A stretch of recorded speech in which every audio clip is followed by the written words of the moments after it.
So, if you're joining us now, this is the game. We've been streaming now for 2 hours, and we're just going to start the game. No other attempts were made before this. Yeah. We didn't have any issues on the stream It's whatsoever. just all been discussion. Yeah, we've had some seriously good discussion. Yeah. Yeah. About why nobody likes Scott's list.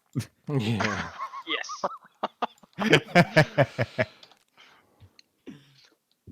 So it's an unsullied list with 2 NCUs, 3 NCUs actually, guys. So technically that makes it meta. That's all you need to know.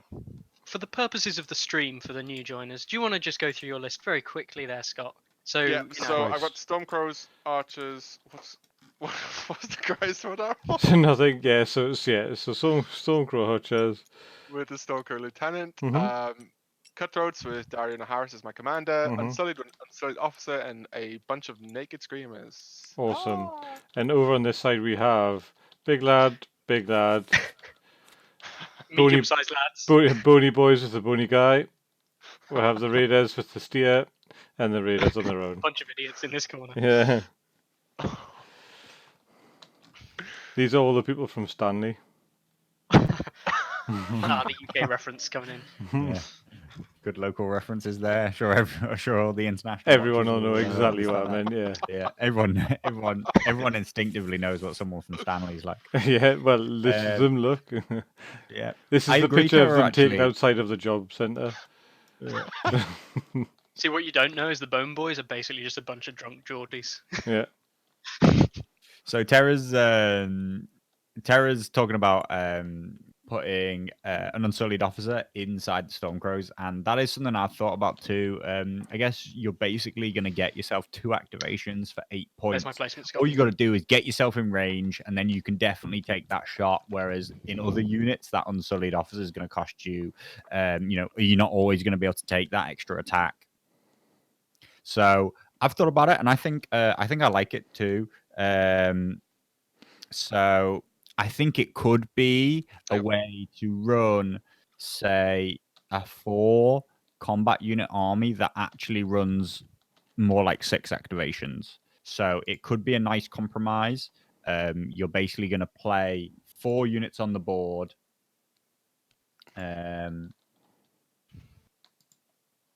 But so actually Terra's talking about putting them in Stormcrow Mercs, whereas I was talking about putting them in Stormcrow Archers. So he's looking to put them in for 7 points. I have 2 activations for 7 points, which is incredibly cheap. But it has been stated, Terra, it's important to say that it's been stated by Chanel that you can't take the activation unless you can make an attack.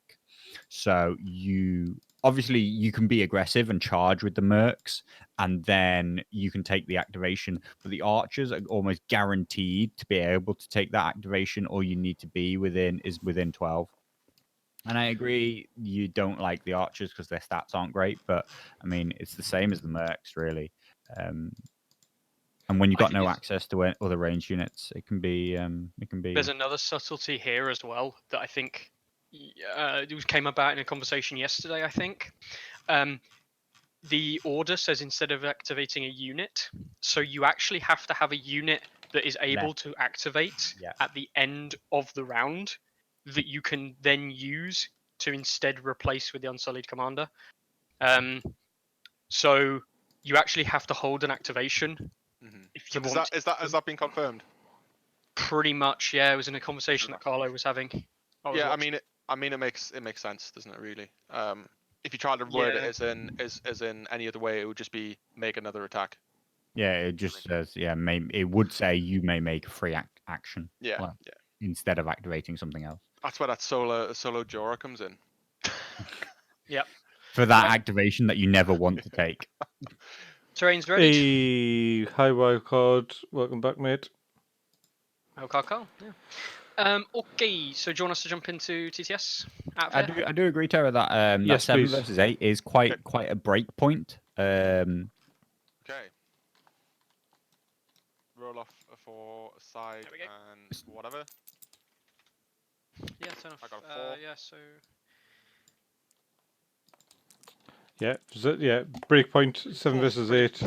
I think. No, Terra. So what he's saying is if the last unit you activated was the mercenaries, and you activated them and the charge, and you had no other units left to activate, then you can't use the unsullied officer. He has to have somebody else who could have activated for him to be able to take his action. I mean, it is a case of, well, don't, but it can put some constraints on your timing, and constraints always just make things more difficult. So it is not entirely a free activation. That's all. So just before we go any further, whilst these guys are setting up, we I just reshuffled it. It's all good. whilst we're doing this, we're going to talk about the fact that obviously we had advertised the fact that we're going to have a giveaway today. Gosh, so what we'll do is I'm end of round 3, so my unit of raiders we will do a giveaway just to give people some time for to get into the chat and get viewing and stuff. So at the end of round 3, we're going to do a draw, and when we get to the end of the draw, we will give one person a copy of Tabletop Simulator. I'm going to place my. That's great. Let's hope we can make it to round 3 this time. Yeah. Or is it? No, it's not. It's not, Nicky. I'm not going to fall into your trap. Here's how it's going to work. Yeah, okay. I'm going to place my Stormcrow archers here. So this is a good opportunity. I mean, obviously this would never happen in real life, but this is a good opportunity for Scott to learn from his mistakes last time. I think he needs to be aware of what we were talking about earlier on, about how dangerous the Bone Lord's Chosen can be, especially when... Darla, can you get my NCs, please? Thank you. Yes. I think it will be interesting to see whether or not Mickey goes for this, or if both go for this asymmetrical deployment again. So in the last game, we saw, the last half game, we saw Mickey place a single giant out on one side as the way to control one of the objectives, and he then grouped everything on the opposite side to contest the other objective. And what we saw was a lot of fighting and a lot of control around there, and a refused flank from Scott, where he was committing to that one objective. Yeah. And he was just giving up the one that the giant held. Now, a giant at 7 points is a big investment to hold that objective. So we'll see whether or not we end up with a similar deployment. I feel like Scott's probably going to deploy a little bit differently, knowing what happened to him last time. I don't think he expected to have quite as much interaction as early as he did, especially from the Bone Lord's Chosen, with them being quite a scary... As we were saying at the start of last game, I think what Mickey was looking to do, and will probably look to do again, is he's going to deploy them aggressively, he's going to maneuver them aggressively, and he's going to send them right down the center to be a heat-seeking missile and get as much damage output from them as he can. He's going to look to damage, cut them down, and also heal at the same time. But really what he's doing is he's happy to sacrifice that unit to bring it back as early as possible with Endless Horde. And that's what's going to make or break the value in that 10 points. For him to get 10 points out of it, he's going to want to be able to recycle them and play that. By the way, any stream watchers, don't drink. Drinking's bad for you.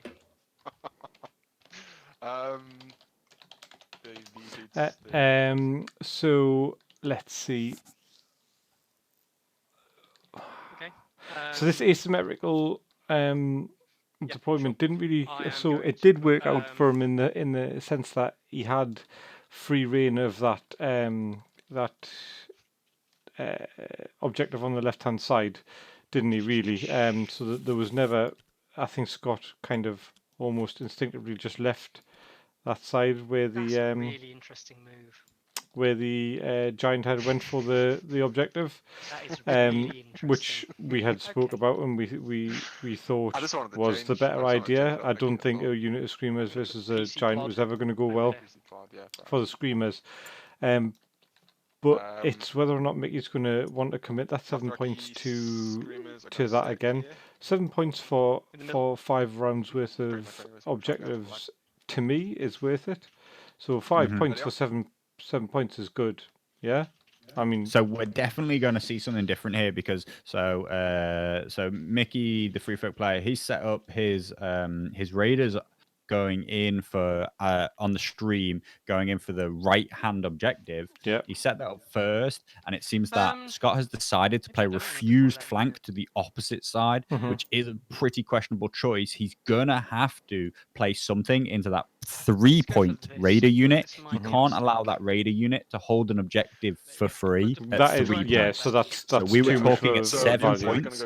Yeah. At 7 points, it's a choice that could go either way. Wow, But if so- he's just going to give up that objective for 3 points, Yeah, then that's so a big choice. so he's so it looks like what he's trying to do is and this is something I know from other games 2 cents. in relation to this one particularly, but when you become experienced in a game, be it Dota, be it Street Fighter, be it card or whatever.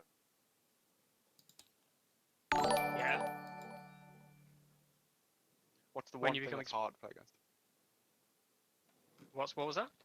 What's the hardest thing to play against as an experienced player? So let's say, as an experienced player, what's hard? Is it as another experienced player? Is it a specific matchup? Is it a specific thing? This is just a generalized gaming. Oh, you just want to know what's hardest to play against?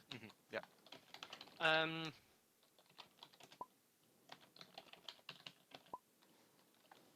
Haha. It's unknowns. It's unknowns, right? So Ash the Stampede. even if you're Oh, Ash, experienced, thank you very much. doesn't mean you understand everything in the game. But let's say like for the fully. sake you did understand literally everything in the game. What's the All right. hardest thing to play against? So with other games I've played, the real hard thing is seeing. By the way, it's your turn to choose who goes first or second. I'll go first this time. I'm just gonna mix it up. You'll go first. Cool. Yep. The genuinely hardest thing for me in any given game is on the fly evaluating the best decision. Right. I'll tell you what the So hardest even as thing a super experienced player, making the right decision at the right time is something that I sometimes struggle with. It's personally. Yeah. So this is something Darryl will be able to attest to more than anything in the world, and this has come from Street Fighter more than anything. But the hardest thing to play against as an experienced player in any game is playing against someone who has no idea what they're doing. I would tend to agree. Because you have no idea what you can't read them. You can't. Yeah, you said it as I typed it. You said it as I typed it. Yeah. So what I'm potentially yeah. going to do now is not think about this game at all. And just put down what sounds good. So first things first, Illyrio's going to flip his card over. Yeah, so he's right. I So would challenge me you and on Scott that. come from So a I've played background games like GMT card games and things where you choose tactics of in a- fighting games, like a bag, and you have to actually, collect something and so things like this. fighting games as a Generally speaking, I would agree with you. as a rule are a game of If you know that the other person averages prediction and so just like the games that I've seen between you and Mickey, Mickey can say whilst he's doing the move, he can say, I think that it's not a good idea for me to do this because there's a likeliness that you've got this card in your hand. So Darryl will know about this, but a first day player of Street Fighter is playing Ken. Doesn't matter how amazing you are, you could have won Evo, and that Ken's going to get 8 out of 10 random wake-up shurikens every single time. Now, probably doesn't make very much meaning to you at the moment, but it's basically that if someone does something that is literally the worst option, and you don't expect them to take it, sometimes it's the worst option to reply to the worst option. I don't know why I'm talking about this. It just came out of my head by something. But That's yeah, right. for my first move, I'm going to take Baelish on the letters. Is it because you've chosen the worst option, which is to refuse flank against a 3-point raider unit? I can't hear you, Carlo. It seems to have. for that. You're really lagging in game, Carlo. If you are talking Do you to want us. to just? Oh, sorry. Type Is it Scott because you've chosen to take the worst option, which is probably to refuse flank against a 3-point raider unit, which can hold that objective? Very good, Carlo. Very good. Yeah. Yes. That is the theme of I didn't want to do. my analysis so far. It is your turn. Okay, I'm gonna take Baelish on there, but I'm gonna take the cards. And I'm gonna put weakened on to your blah blah blah. Bone boys. Yeah. So yeah, I'm boys. gonna take Mance onto cards. Yep. I'm gonna draw 2. I actually need to draw 5 because I haven't actually So, drawn any yet. On that theme, I think it's actually not gone terribly for Scott with this refused flank, because it's managed to happen after Mickey's committed enough things to the right-hand side that they're effectively going to both not engage. That is assuming he's got enough resources over on the right-hand side to blow up this giant before it really scores any points. Panicked, and they're gonna get vulnerable. Sorry, I was just replying to somebody in the chat. To Tycho, put on horses. Sorry, what did you say there, Carlo? That I think that Scott's actually got away with this refused flank into the really low point raiders because Mickey has got such a spread out deployment now. Yeah. It's going to take him a while to bring that giant over, a while to bring in those Styre Rangers, Styre Raiders, which means that he's either going to have to sit back with the giant and the Bone Lord's Chosen, or he's going to go in and commit them. And I think that Scott is going to have enough resources there in that small compact area on the right hand side to just blow that giant up and have an advantage in this game. So do you think his plan is going to be destroy the giant, hold the objective, and hold it with Dario, and just score the 2 points to the 1, and just try and sustain? Oh yeah, sorry.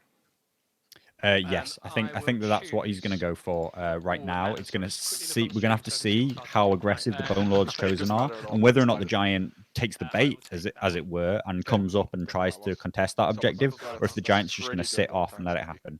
But yes, right now it's going to be a 2-to-1, assuming he gets the. Being honest.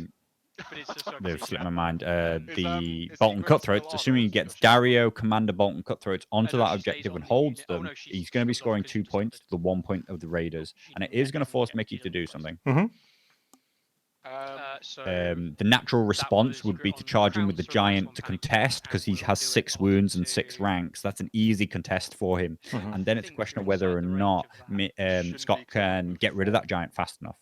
Yeah, but I mean, Unsullied can. I was going to say between Cutthroats with Dario cards and the Unsullied, it's not a bad. So it's going to be 7+. So Mickey's just taken the crown. Cool. Lost 2 wounds. With, 1. They're panicked. Yeah. 1? Are they panicked? Okay. So 2 more. Okay, so they were panicked because of Mance. Yeah, cool. Your turn. So, interesting. So, Egret took the crowns and caused a panic test here, losing 4 wounds, I think. Dal's hand flipping around. Yeah, just ignore them. Yeah. Archers, activated. Yeah, moving 5 forward. Alright, fair enough.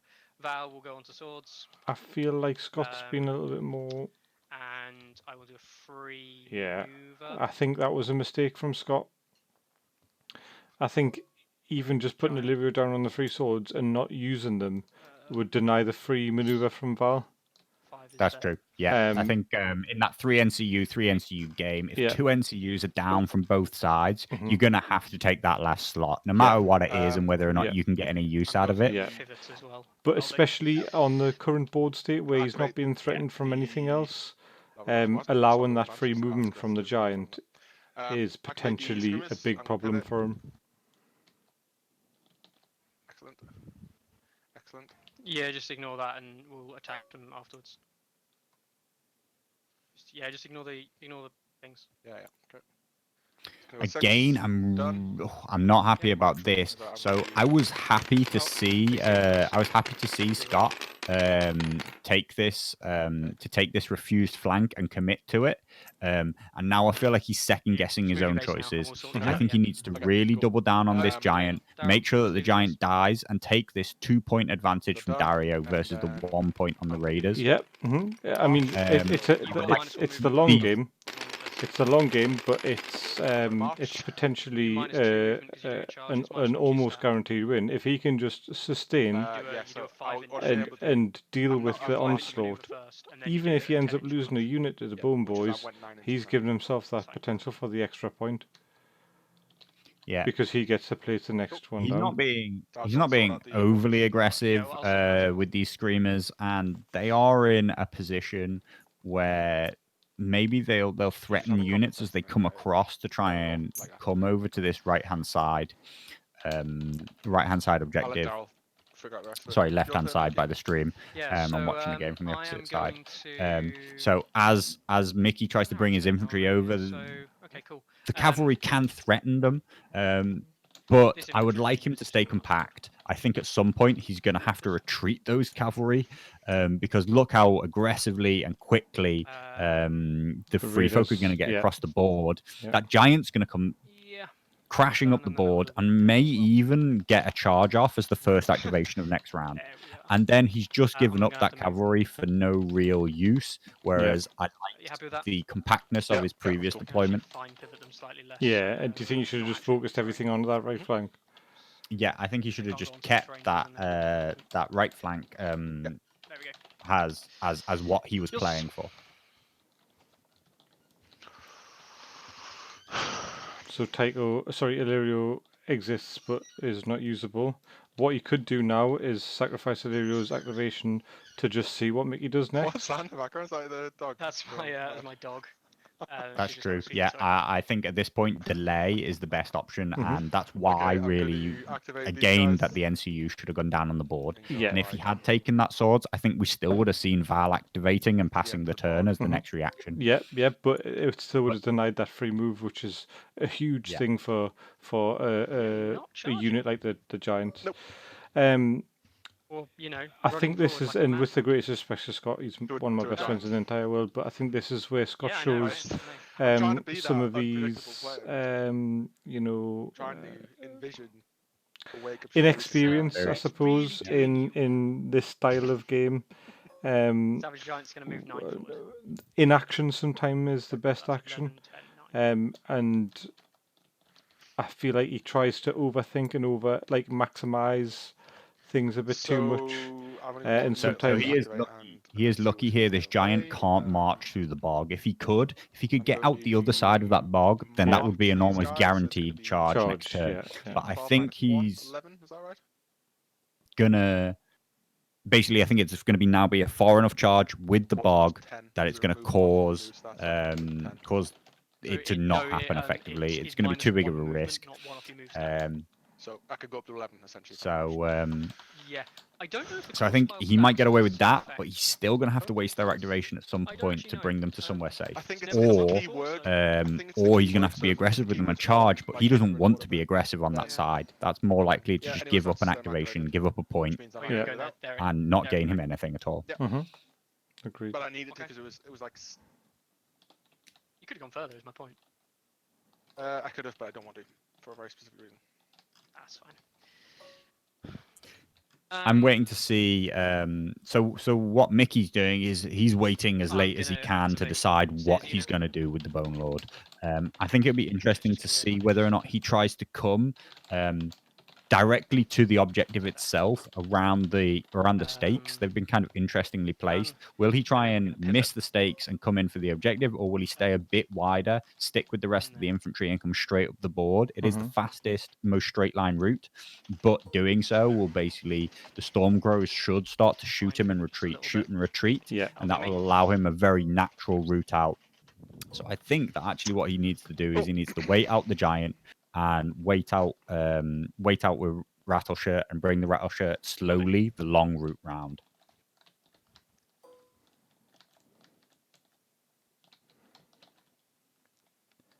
Not I feel like I almost feel like deploying Rattleshirt. Sorry. I know what I Um, want to do. parallel to I those can't actually do Stormcrows, it which fast did enough. go down first. Yeah, that's what I want. Then. As End of the maybe round? not the best idea Yes. in the No, world, No. unless he's No, got. I'm So not hold on, finished. we haven't looked at You've got cards yet. So You've got no activations left. End of Sword, Nope. Distraction Tactics, set for charge, and So Final move Strike. 9 For inches, the so free folk, we've got Blood of the 6, Dragon, 7. all Gonna go pointless. to Fire and there, Blood, that's a I nice think, and card. just go on top of the objective. Overruns, also a nice card, and we've got I Reckless just Strikes touch over it? here. Like Which is quarter-inch. also a great. But so yeah, so its units have 1 wound for each miss, which is interesting. So Cool. I feel like the only time that I would really want to Have you got be the bonus chosen that goes on? having Where did the these. vulnerable go on him? Didn't you just put on by mistake? I feel like having then these the, where they are, round's chosen. unless I mean, how far have we got Yeah, between here? let's just do this then. So these guys can move 10. Oh, where's he going? Yeah. So if you had a swift advance in hand, I'm just seeing. Yeah, he's so going to go straight, and he's also going to put the giant onto that objective. Now, he can't score it this turn, and I think that the Unsullied can get rid of him fast. But what is interesting, or what's at least useful, is that I doubt that it can happen in a single activation. And what's scary about a giant is if he's sat waiting for you and you charge him and do some wounds, say 4 wounds, So 5 wounds, worst case scenario, he's going to activate straight away and he's going to absolutely blow you up. He's going to do a +5 damage. He's going to hit on 2s, and he's going to be doing 2 ranks of damage before you even take a morale test. Yeah. That's going to hurt those Unsullied. That's good value in a 7 versus a 12-point unit exchange. Come off. So it's going to be a question now whether or not Scott has got it in him to charge, what he So charges who was with, first player? and just how much damage he does. Yes. Who was first player? No. All right. Sorry.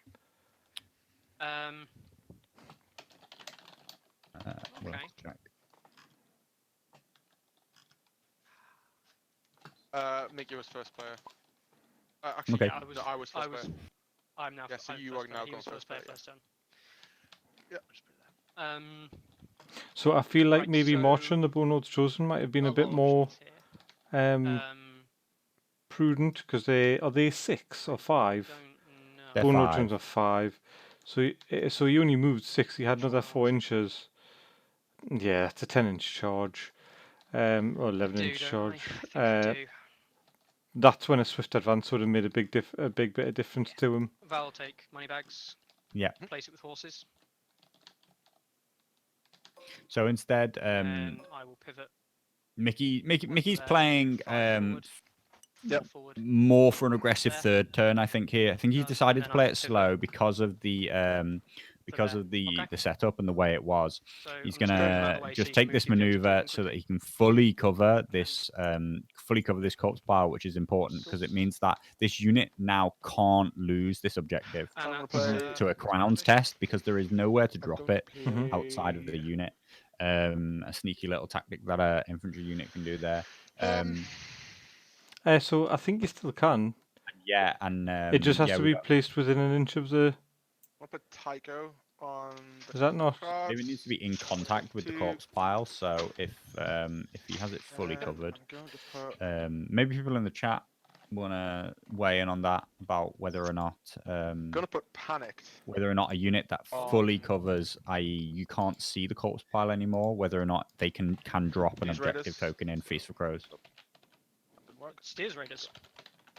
And yes, this giant on this objective. Okay.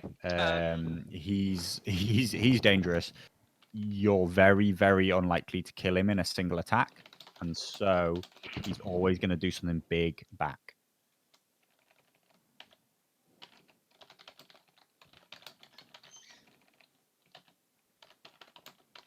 We have an odd dynamic, which is this giant is effectively asking to be charged, whereas Rattleshirt and his Bone Lords Chosen are being quite reactive and defensive. They're looking to make a big play come turn 3. And he'll drop a weakened token.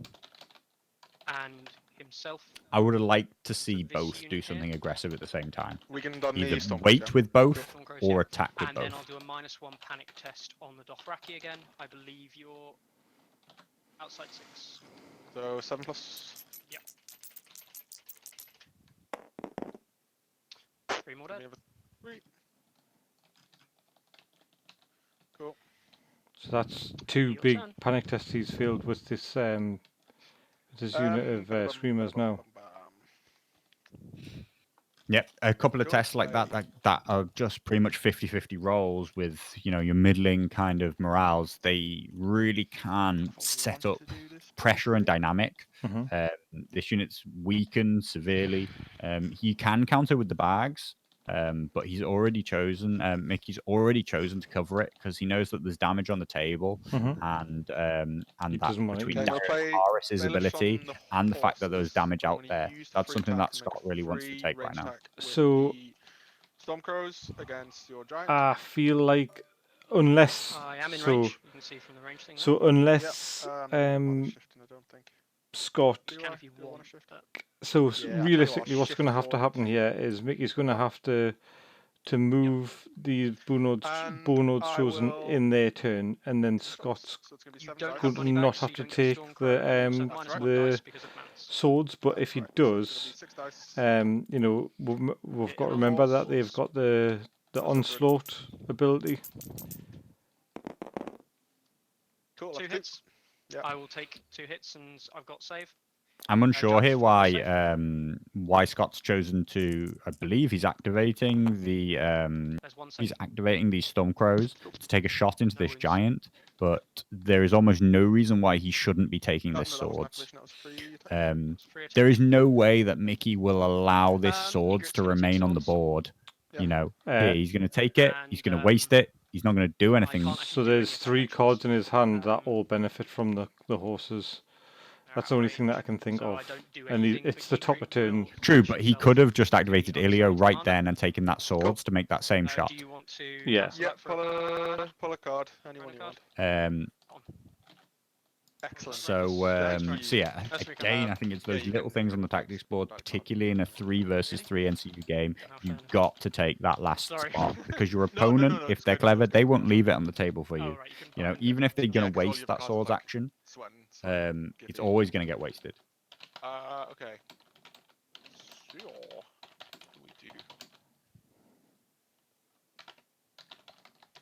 Just attack. Do we see how this works? Great.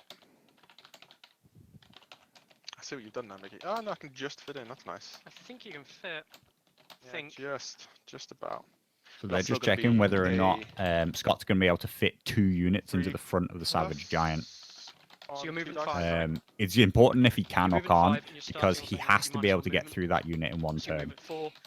You need to travel 2. It's almost impossible that the Bolton Cutthroats kill the Giant by themselves. Yeah. Really, he doesn't want to engage with the Unsullied first, because they're the ones who are going to take a massive counter damage. What he would like to happen is to engage with the Cutthroats, bait out the Giant swing, and then he will finish off with the Unsullied. But don't forget that then it comes down to this small problem in the activation timing of the Unsullied Officer, which it can't be the very last action he takes. Okay, that's going to be a 5-inch move. You go the. Sorry, just trying to keep up with the stream chat there. So just Terrashard, who is obviously quite an active chatter, he's got to head away to do some shopping now for some for family members. But what I've said is that I'll make sure that his name stays in the draw. He also subscribed, so thank you very much for that. Terrashard just uses free Amazon Prime subscription on us, which is really appreciated. So yeah, if you haven't heard, we're doing a prize draw at the end of round 3 for a tabletop simulator stream key. Sorry, not stream key, Steam key. So keep a hold of that. Keep watching, and we'll find out who gets it after turn 3. But yeah, stay safe, Terra. It's crazy world out there at the minute, so just look after yourself and your family, and Just stay cool, man. Charge a line. I can align to there. So this is gone So I align to really front. badly now for Scott with that failed charge. Done. Yeah. Still have the objective. So he's not going to be able to put that's 2 right. units into the Then giant I because Mickey's Mickey's chosen- going One to dice, choose to 3 rolls. engage him, and he's not left his unsullied remain in the front. There's no space for that charge, and so Mickey's now 1, holding 2, 2 objectives, scoring 2 4. points a turn, And a panic and check. all the Panic check, pressure is -1. suddenly onto It's gonna be a Scott Scott. to make something happen. Whereas, as we were talking about, if Bad only one. he could have kept the dynamic as him taking the 1, objective 2, 3. with his commander, Cool. holding Have a it and scoring play. 2 Have you points a got any cards turn back? versus 1 point a turn, Hmm. No. then he was going to be Swift able retreat. to I'll force make Mickey free to do routine action. something. If I control a horse, And do instead, D3 he's free. left having to make D3 something wounds, happen right? very, D3 very wounds. soon. No, D3 wounds. And right now, the Bone Lord's chosen. They could come in or they could stay out, Well, and that it's team all rolled, down to so whether or not he well. can kill that giant. Okay. Whatever. Do you want to roll the D3? What for? The wounds you Oh, do to oh me. yeah, okay, yeah, sorry. I was doing that aftermath. My routine action. 1, that's not as good as I wanted it to be, but cool. Yes. So, for anyone I'm that was going to wondering what's happening here, Scott's taken Swiss retreat. So he managed to do an 4 + automatic 4, wound gonna move with 8 the back, but I can D3 up to wounds 8. from You holding rolled the horse. Okay, yeah. Um, Gonna move You're 4 and he's back. just trying to make some space for the Yeah. unsullied here by the looks of it. Gonna have to be me. He may still your be able card. to card. get in there with those unsullied and So kill them your off. activation now? Don't forget, it is going to Activation. have to be So because obviously- it is going to have to be basically his next Activate, yeah. next activation, because he There's wants no to way be I'm able gonna get to this out activate regardless, twice with that unsullied Of officer, course, yeah. and that's only going to Cool, happen as long as he has other activations to Gonna be use. the easiest So way did to this hit giant not activate? Had it moved? Fine pivot. So, The giant made an attack, which I believe was its activation. or was it the 2 on 2 swords? guys. It charged. So Swords. I'm relatively sure. Yeah, because you're 5 movement right now. Yeah, so I fail on disorderly on a 2. Has a No, giant you activated? succeed on a 2. I think you only That's just- fail on a 1. But I still get disorderly on a 2. Yes. Has a giant activated, Mickey? Yeah. Yes, because Yeah, you charged. it's alright. You stuck it on. Stormcrows have not activated. They took a free attack. Free shot. Oh, Cool. nice. That is So not he's in. disorderly either. No. Excellent. Have you got any card plays? I will do in a second. After a successful charge. But which one do I want to do? So not Fire and Blood. Fire and Blood's a really bad idea. He's already got What's precision. the morale on Yeah, Giant. vicious isn't going to make a 4. difference. There's going to be a 5+ currently. Yes. 6, 7. I can only take a maximum of 2 wounds as well. Yeah, I just feel like it's. Panic check, yeah. Okay. Okay, so if you're in the front off, but you can't fit in Can't fail contrast. that attack 'cause it's going to give me. So I need to go centered up, don't I? So you think can go he wants to 50% play if you want. either Black Reckless Blood, Strikes that's- or Take Fire yours, and yeah. Blood? So there's But no you- point of Reckless Not Strikes, having really. Fire and Blood chosen. Right, which one am I gonna play? So I Which think one play, though? the One that vicious goes is low, only further tainted to up, a 7, or- 'cause and the giant 7's not activated. not a huge. No, yes, it has. Has activated in that case. I'm Not a gonna play huge This thing. one. He's I taking get vicious. both. Yeah. Precision and Well, he gets vicious. It both, does, but it they've does set up. already- It does set both. up the screamers to Someone use one, it possibly gives be me able to vicious make an ones, aggressive so charge I later in the Does, turn, yeah, does your it not? horses anyway, but Yeah. I've got a card as well. Why is So that? set for charge. Because that's just against. So that's just for this attack. Sorry, no, in that the front, I was so I thinking. get I was a full thinking of the attack other action one. before you do your That charge. That's I'd kept it rather- the whole round. So, Yeah, I would much rather on see this. Reckless Strikes there. So this is a big You- play for Mickey here. So that's 3 + 3 because I've got 1 wound, so 6 wounds. oh, Cool. that's not good for I'm Scott. gonna play another card. Before attack dice are rolled. After, Are you sorry, done with what was that? Before attack Do I dice need- rolled. Yeah, I that need to free make a attack panic when he's check already on it. You do wounded need to make a panic check, yeah. On gonna be -5. fine. is a nightmare, shall we say, for those unsullied. Cool. You're fine. Right, it passes his panic What check. else have we got in here? So if I was within short range of steer, I'd be weakened, but I'm. So he's down to Unsullied, 7 now. No, it's not affected. Okay, so before attack dice are rolled, I'm gonna play Reckless Strikes. Yeah, which he's is gonna getting be going for the +2. extra 2. 6 obviously gets that, but doesn't really matter too much. So he wants to really hope that he doesn't. That's gonna put me Sixes don't load. on to. Yeah, the 6s don't have save. Yep. Is that right again? Yeah, So if there's 6s one, don't allow saves. Yeah, don't allow save. It's going to be that little annoying thing, isn't it? That's going to put me on to 9 dice. So I'll tell you what, I'll leave that there. 1, 2, 3, You're on 4. 1 rank. Yeah, that's right. Plus 2, Sorry, 2 so ranks. 7 plus 2, yeah. 7 plus 2 is 9. So unsullied, actually, their main problem is that So 6s that aren't saves. I that can three reroll this ranked, as well. 2 rank drop off is really high from Huge, isn't 10 it? down to Yeah. 7. He's They maintain not a rolled little bit at single 6 at 3, He's but not rolled a single It's 6 down to either. 1, 2, 3. Yeah. 3 potential wounds. but that 10 down to that 7 has really cost him. And I got vicious. It means that it's actually going to be touch and go whether or not he's going to get through the giant with both attacks.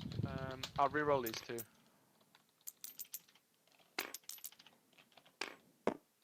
Okay. That's unfortunate. 7 hits. 7 hits. That should be. So he's gone with 7 hits, no precision. No No, precision. because I've only got 7 now. I need to roll 9. No. Alright. Yes. For but reckless you're strike. plus Oh two. yes, he needs another 2 dice. Okay, yeah, I'll take Yeah. 9. 9 dice. hits. And hits. Means that we're probably looking at not enough wounds, 4 plus unless save. No. Mickey rolls Yeah. badly here. Really badly. 1, 2, Oh, 3. So he's 4 saves. taken So I take 2 1 wounds. wound, 2 wounds. 2 Yep. wounds. So he's taken 2 wounds. Taken He's 2 already wounds. taken 1. 2.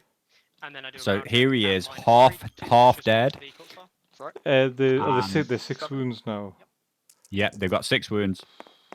And he's stood here half 6, dead, 2 more. He which means fails, that yep. So he fails, he got- takes 2 more wounds.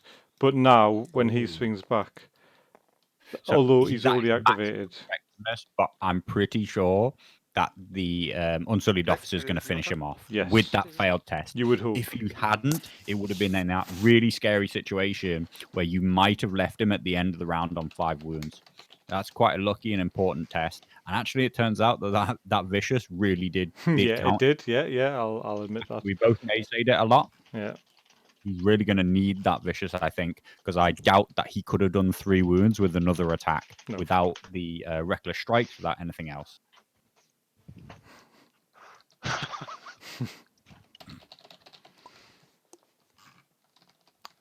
So let's see. Final strike when after defense rolled. Oh.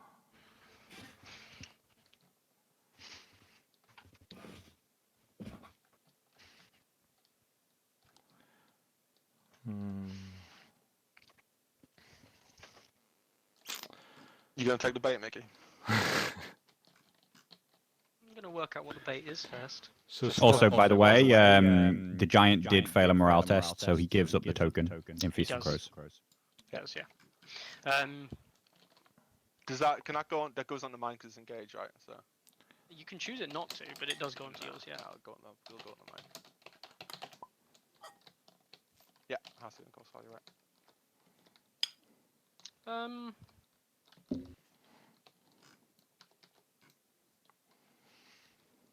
So still looks like quite a dominant position from Mickey to me.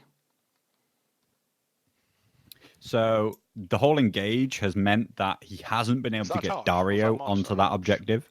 So that's Jesus, not Mickey. going to be worth 2 points to him. Yeah, it's a march. These screamers out on our far flank, they're still in trouble, and he's going to have to do something with them. Do you want to shift along a little bit? So The question still remains: what is he going to do with the Bone Lord's Chosen? That's 10 points of unit, a 10-point unit right there. And right now, I don't see them helping in the battlefield. Mhm. Like you say, walking towards those Stormcrow archers is not hugely somewhere that they want to be. Mhm. And My turn. they can't currently help on the objective. Yeah. Unless he's willing to Go basically over the. straight through this spike. But even then, I mean, we're still looking at Okay, I'm going a to big charge. It's the start of the turn. I'm going to flip. Yep, we're talking about Tide a goes big over. charge at gonna the give start of me next 5 as well. round. You're going to take damage for going through. You may Sorry, be what? Tycho's lucky ability? Yeah, that, Tiger's ability. So start of the turn. Get 5 that wounds they back. fail the morale So test I'm and gonna that you're going to use cut them down and your other abilities to Tell you what, I'm regain not that. gonna take that But many still, back. you're quite likely to basically get your disordered charge, Mhm. not possibly even lose a rank And before then you I'm gonna attack. use the order. It's a bad place for him to be, and it would open his flank up to the Stormcrow archers. I still would have preferred last turn, particularly considering he didn't move very aggressively up the board. I would have liked him to have been far more aggressive in terms of getting around that stakes. It's the same trigger. Yeah. So instead, yeah, I don't think it's going to work. Should I take a shot there? And yeah, high-low. So what's the movement on the Raiders? If you're 51% into the front, i.e. the front line of the unit, particularly in TTS, it has that nice attack, and it'll show you what the frontage is. If that's in the front, you have to charge in the front, and if there's no space in the front, then that's going to be a not available charge. So quite interestingly, what you'll see is a lot on the higher end of gameplay, you'll see people positioning themselves just purely for that fact. To deny charges by not providing enough space. Especially free folk players do it quite a lot with the way they move. Purely because of the amount of models or trays that they've got on the table. I mean, okay, sure. So Scott used Tycho's once per turn. I guess. Got 5 unit models back on this unit of Unsullied. Why is Tycho's card over there now? Did you move that? Oh no, star. That's going to bring him back up to that 10 attack. It's going to surely guarantee the Giants' kill. And it's going to have to happen because he's very unlikely to be able to ever take enough bags or any other healing to get them back up to full, and they need to be at full. Yeah, so... And here we finally see the Screamers pull back to their original position where they were. Where they should have been, probably for the rest of the game. But exactly, that's where they should have been last turn anyway. He would have been able to choose to do something with this activation now, rather than, whereas you can see, Mickey has waited for him to take that activation, and now he can be aggressive towards him. Yeah. And now it puts pressure on Scott at the top of next turn. Scott does have first activation, but in this 3 NCU game, you've got to decide if you're going to take one on the board or take one on the tactics board. There is now a very bad position for Scott on the board, so he may have to activate those Screamers. It's very difficult to choose an NCU when you've got wolves at the gate, isn't it? Could have had a card that when you kill the unit, that third NCU isn't going to buy you an extra activation if Mickey manages to delete one of your board activations before it even activates. Imagine if this was all... Oh. 2. They're all 2 plus. Oh no, hold on. What? This one's... you hover over the top, it tells you what it is. Okay, so that's 1 unsavable wound and then... Not unsavable wound, unsavable hit. 1, 2, 3, 4, 5, 6. It's lucky that they're 2 plus. They're 2, I was going to say. 7 pluses. I rolled 6 and I died anyway. With the precision, all he needed was 1 fail. So, I mean, it was all but guaranteed. So, and then 1 victory point for you.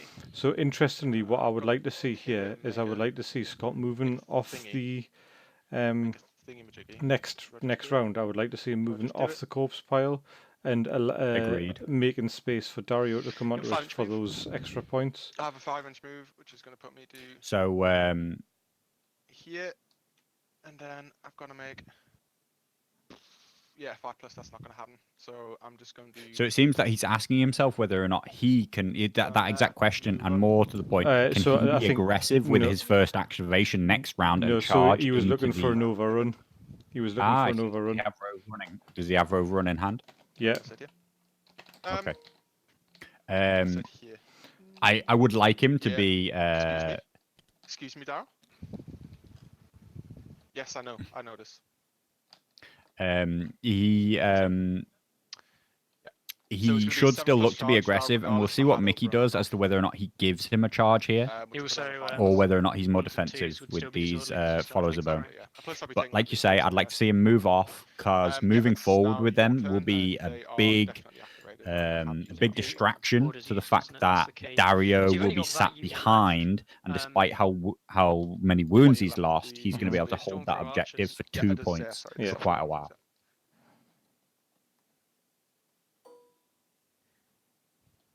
Right, indeed. Now, how do you want to play this? Do you want to run away? Do you want to come closer?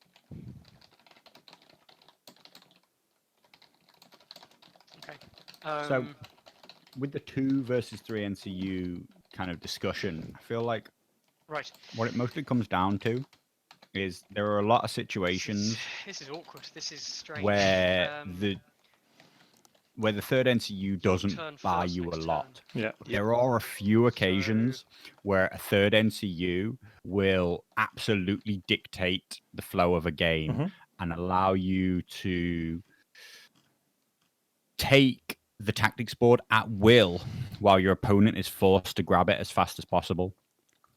Yeah. This is in the I'm running 3 NCUs, you're running 2 NCUs matchup. Is that the last thing you've got to activate as well? And if I can do it while having as many activations as you on board, then I can use it to dictate the flow. If I want to slow the pace and I don't want to charge you, I will just waste activations until you have to activate first. Yep. And if I want to be aggressive, I can be aggressive on the board without, in the 3 NCU versus 3 NCU matchup, losing tactic zones towards the end of the turn. I can be aggressive and know that I'll always be able to activate my 3 NCUs. I'm not going to shift a whole inch forward though. Let me just see what I've got. You are in range there. I'm within range, yeah. So I think it was quite interesting when we were talking about the Night's Watch list earlier on. 6 dice, is that correct? And I think you ended up almost sort of heading towards the same style of list building that I had went with the 2 NCUs, because the Night's Watch combat units are so effective at what they do that it's difficult not to take them. So the thing I find really difficult to list build with 3 NCUs in mind for the Night's Watch is that I would still like, whenever possible, to have 5 units on the board. You can choose to make an elite 4 unit combat drop army, but you have to be very sure that you've got 4 great units there. But if I begin with the assumption that I want 5 units on the table, I'm going to have to buy 5 units at an average of about 6 points a time, because I'm going to have to spend about 30 points on combat units and about 10 on NCUs. It's actually probably going to have to be 29. So when you think about that, you know that your combat units basically have to cost you 5 and 6 points. But there are very, very few units in the Night's Watch that fill that 5 and 6 role. Since Warner Brothers became 7, Ranger Hunters are 8, you know, all your mainstay units are much more expensive than that. You can fill the hole with conscripts at 4 points, but I'm not a big fan. It's interesting. So it looks like Mickey's taking a defensive stance here. Yeah, interestingly, so he's decided to completely retreat. And deny the engagement. I think he's basically decided that his best current position is these free folk raiders with Styre in them, and that they're going to come and aggressively attack the cavalry, the screamers at the top of the turn. That is assuming that Scott lets him, and that is about the only activation he wants to be important next go. And so to do that, he needs to take away any possibility of the unsullied charging into him, so that he doesn't have to think about, well, I'm taking a charge here, but I'm giving up a charge here. There is only one charge on the table right now, and it goes either way. Whoever chooses to do the first on the board activation will take that charge. I think it should be Scott, but he's probably going to give up It is the turn 3. tactics board advantage. Mickey It will is return turn fire first. by taking So play swords, card, force probably. march. At the start of the round, yeah. Yep. But here we go. He's using an aggressive force march, and that's gonna Nice. that's gonna put like another option on the table, this which is gonna is go- that the unsullied will now be able to kind of recreate an option to charge. Yeah, so we're gonna see an 11-inch movement Force from march, them minus here, 1 move. So you go 9. It's gonna be 11. 11, sorry. 11. and this is gonna allow a first turn charge They from the drop the unsullied token. against. They drop token. And choose. Yes, this is Drop the exactly token, where he I wants it to guess. be. I think this is a really good play from Scott. I didn't see him pick up that force for march, the first but move of the I think game, this is to me, played I'm gonna into back exactly away what we were the talking Unsullied, about. and I'm gonna charge. He's dropped this Okay. token because I'll he do can that. score 2 points from Yeah, Dario I'm instead of not 1, lucky. and there's no reason It'll to be a to one, actually well, hold I'm it gonna for get 1 regardless, when you but can a one, start. it'll be a sword. This realistically is ideal for Scott. He's going to hem Dario in. Who gets this? So he's got these stakes here, which is going to make Mickey think twice about going over them. He's got 2 units on this side, and he's got a sledgehammer unit on this You side. happy with that alignment? He's going to sit his commander on this point, and he's going to take two objective points every turn. What he does have to be wary of is that don't forget that the big play that we were looking for Mickey to make is he wants to endless hoard. Yeah. He wants to endless hoard these Bone Lords Chosen back onto the table. But as Scott gets aggressive and moves closer and closer to Mickey's deployment zone, that's going to be a worse and worse redeploy for Scott, because that Bone Lord's Chosen are going to come on, assuming he's got horses when he plays it. He's going to be unactivated and be able to charge straight away. The card itself, but it's okay, Mickey. I'll allow you to do set for charge. Just a sec. What is up? What is up? What do you need? He can't play the card because he started talking about dice rolls and didn't let me play a card in retaliation. So I'd assumed he'd already skipped past the card playing phase. So I said, wait, hang on, you give me a chance to play a card. And then he can't play the card in retaliation to me playing the card. Well, I hadn't put the dice down yet.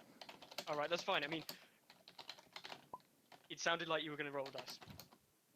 Okay. Sorry. You can play a card. It's Play a card. Okay, wait, play card. Okay, you can still do your attack. That's not God. They do happen simultaneously, but he declares the card first before I declare my card. So the declaration issues haven't go. Yes, it sounded like he wanted to play If this card. the only thing I would reaction say to is mine. if I tried to, if I'd set all the dice up, I would be much worse.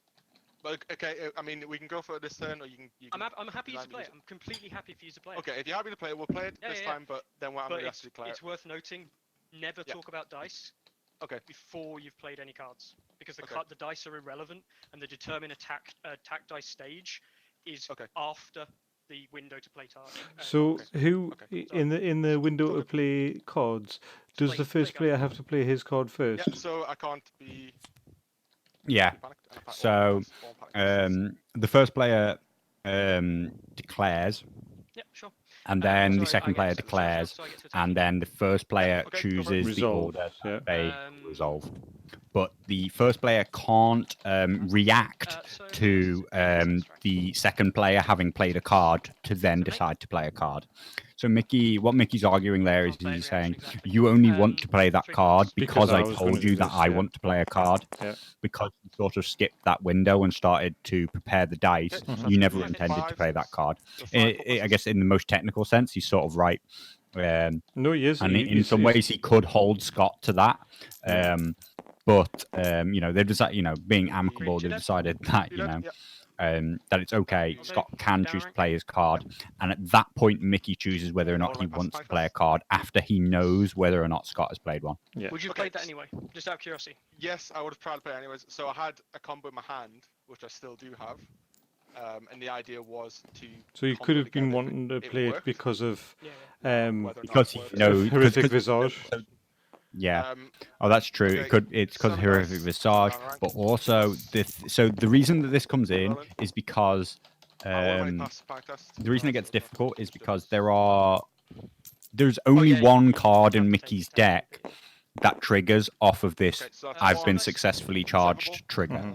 And if I know your deck well enough, and I force you to say, do you want to play a card because I want to play a card? If I force you to say that, then I know what card you're going to play. And I've gained information out of you by playing not strictly well, without declaring all my intents properly, and by sort of skipping the phase. And that really, in reality, I should give up my opportunity to play a card because I have gained an advantage by not saying that I'm going to play one.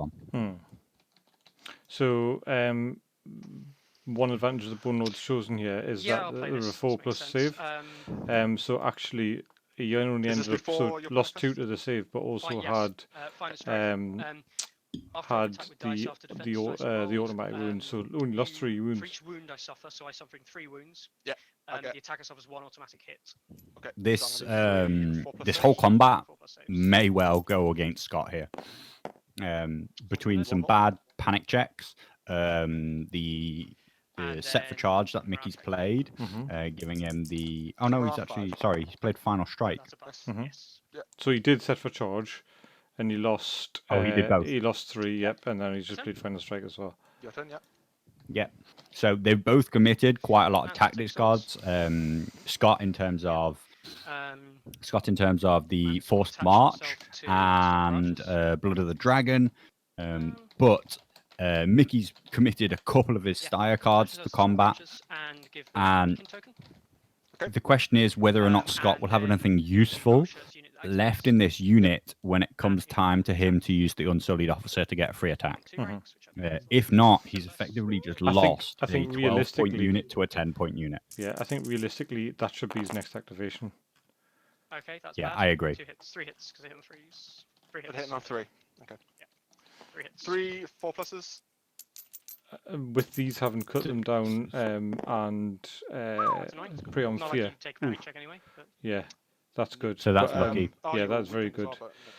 So he's managed to pass all those saves and avoid all the panic damage, which was the main thing that Mickey was going. It was going to be big, yeah. So I mean, the 4+, but goes up to 6 because of the vicious, and if he was scoring, you know, even 4 wounds from that and healing himself too, that's a net 6 gain. That would have been a big swing. 1, 2, 1, 2, 3. You got that, and that's going to be my turn.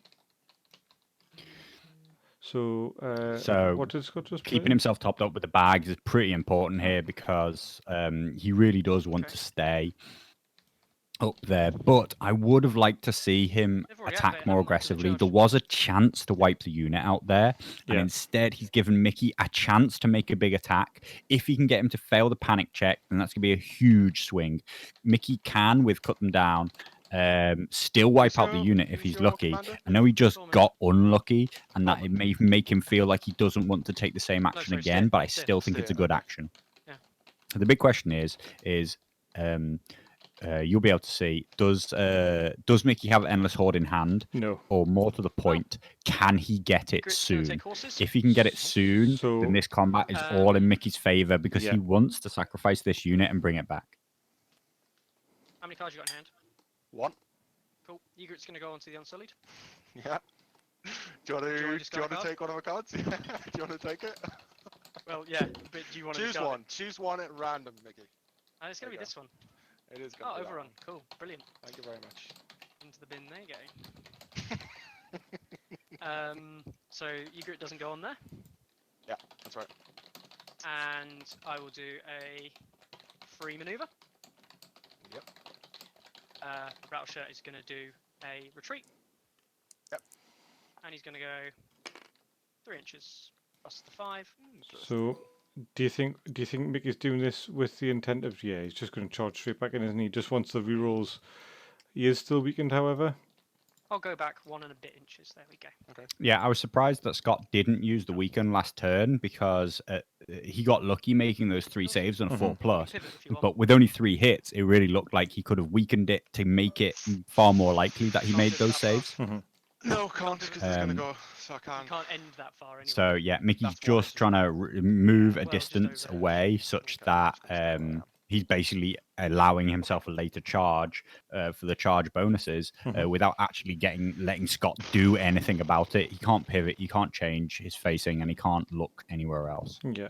With no tactics cards in hand, Mickey has a lot of information now. and He knows nothing can surprise him. Mhm. He was, obviously that was still the right thing to got do Foul, right? to So you stop can a grit make from 3. turning off the Unsullied Officer.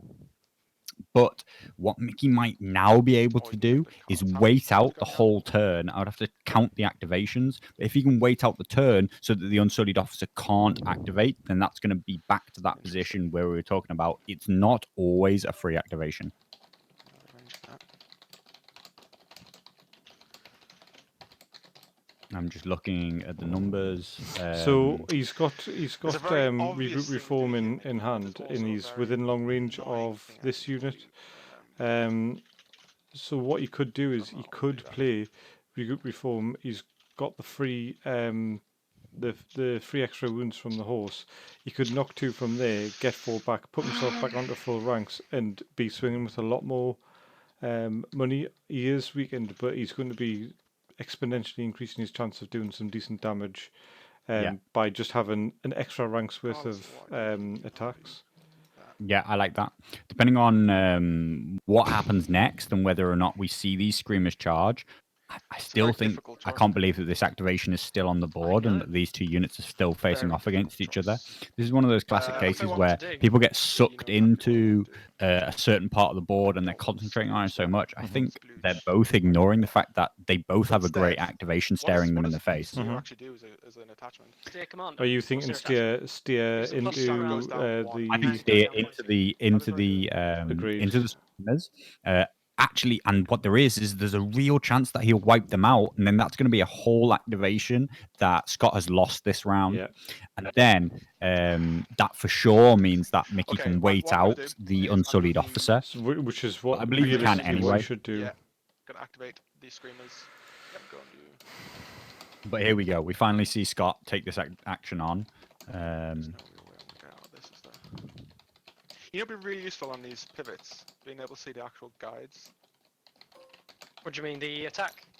Like, these ruler guides like this. Yeah. That'd be very useful. So, Hilo in the chat's asking what we currently think is the strongest Lannister list. I personally think it's probably an even split depending on game mode and opposition, but the High Sparrow Faith list and the Tyrion Commander are both really strong competition for top spot. I know you used to use Tywin. I run both. I run. What I like about them most is that they pair well together. Yeah, they cover each other's game mode weaknesses. And yes, nearly everybody that you speak to will tell you that that High Sparrow and Tyrion are two super strong competitive choices right now. Just whip out the Targaryen box quickly. I'm pretty sure. Targaryens. I'm yet to find a list that I think that Targaryens are particularly competitive with. I think so the one thing that they can do well is they can play Fire and Blood very well because Fire and Blood plays well into 4 combat activations of 4 elite units. And you end up with, you don't want to give any of those Targaryen units the +2 attack. You don't want to give it to their ranged unit, or remind me, are they called Outriders? So yeah, Outriders are the bows. You don't want to give it to the Outriders because of how maneuverable they are and how much damage they'll be able to have they not got staying completely safe themselves. Yeah. You don't want to give it to Screamers because now this cheap unit is actually incredibly aggressive and damaging. Did you just put 2 wounds on that guy, or did he take 2 wounds earlier? And I guess finally, the veterans are an absolute nightmare for you because both of their attacks are going to become massive now, and you're going to get a lot of action out of them. I think that's 8 dice and then 10 dice, is it? So I'll tell you the exact wording. So Hilo's asking about the Targs, and obviously in comparison to Lannisters, and I think that you're comparing apples to oranges. If you look at the Lannisters, you've got a really fully fleshed out faction with 2 heroes boxes, a load of additional unit boxes, and a lot of experience. from players playing it. You know, with like Mathhammer basically, like trying to refine lists. They've had time at tournaments and they've had statistics drawn. Targaryens are a baby faction still there, and I mean it's been addressed by Shinol and Simon in general. The fact that they're not going to release factions now in the state that they're releasing factions currently with just a starter set, because it's demoralizing for people who want to play them. Basically, it's difficult to want to play an army who is hugely behind everyone else because they're missing so much stuff. So they decided that they're going to start releasing a faction box with it'll be a faction box, a heroes box, and at least one additional unit. And I think that'll make it a lot easier.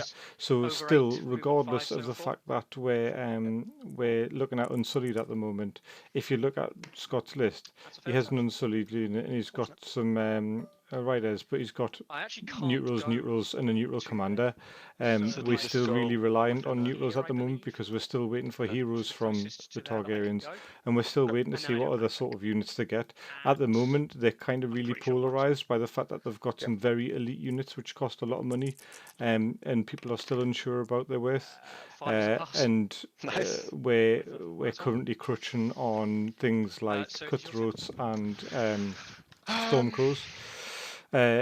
In time, I think we're going to see things like the Hurricars, we're going to see pikemen. Hopefully they're going to be a little bit cheaper. We'll probably see a little bit of point adjustment later on and some tweaks to cards, just like Visions in the Flames has done for the other factions. But without... So Free Folk are a perfect example, and I'm sure Carlo will agree with us. You play Free Folk without the Heroes 1 box and they're a waste of time. You will never ever enjoy your game against a fully fledged faction without heroes. With heroes, Free Folk became an absolute powerhouse because it's the yin to the yang. It's the other side of their playstyle, which is really required for an army to play properly. So I mean, look at the things that are free that a heroes box can bring. Look at Bree and the Blue. Bree and the Blue, a free attachment that you used to not have, and now you have in the Baratheons. Which gives you essentially another free activation. When you thought that things were hard, of course they were hard. It wasn't that you had less options. You literally didn't have all the free stuff that you were supposed to have. So could take 4 and then get the 4. It's just a thought about the things that could be in the Targaryen box. All we know, Targaryens, we've already discussed that we think that Targaryens play very strongly into their own tactics cards.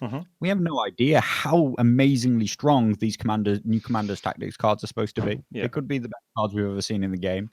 I'm not saying they will be, but you know, it's possible. You never know what new things are around the corner for these factions. Totally. They do care about the balances, and I think they will readdress it very soon.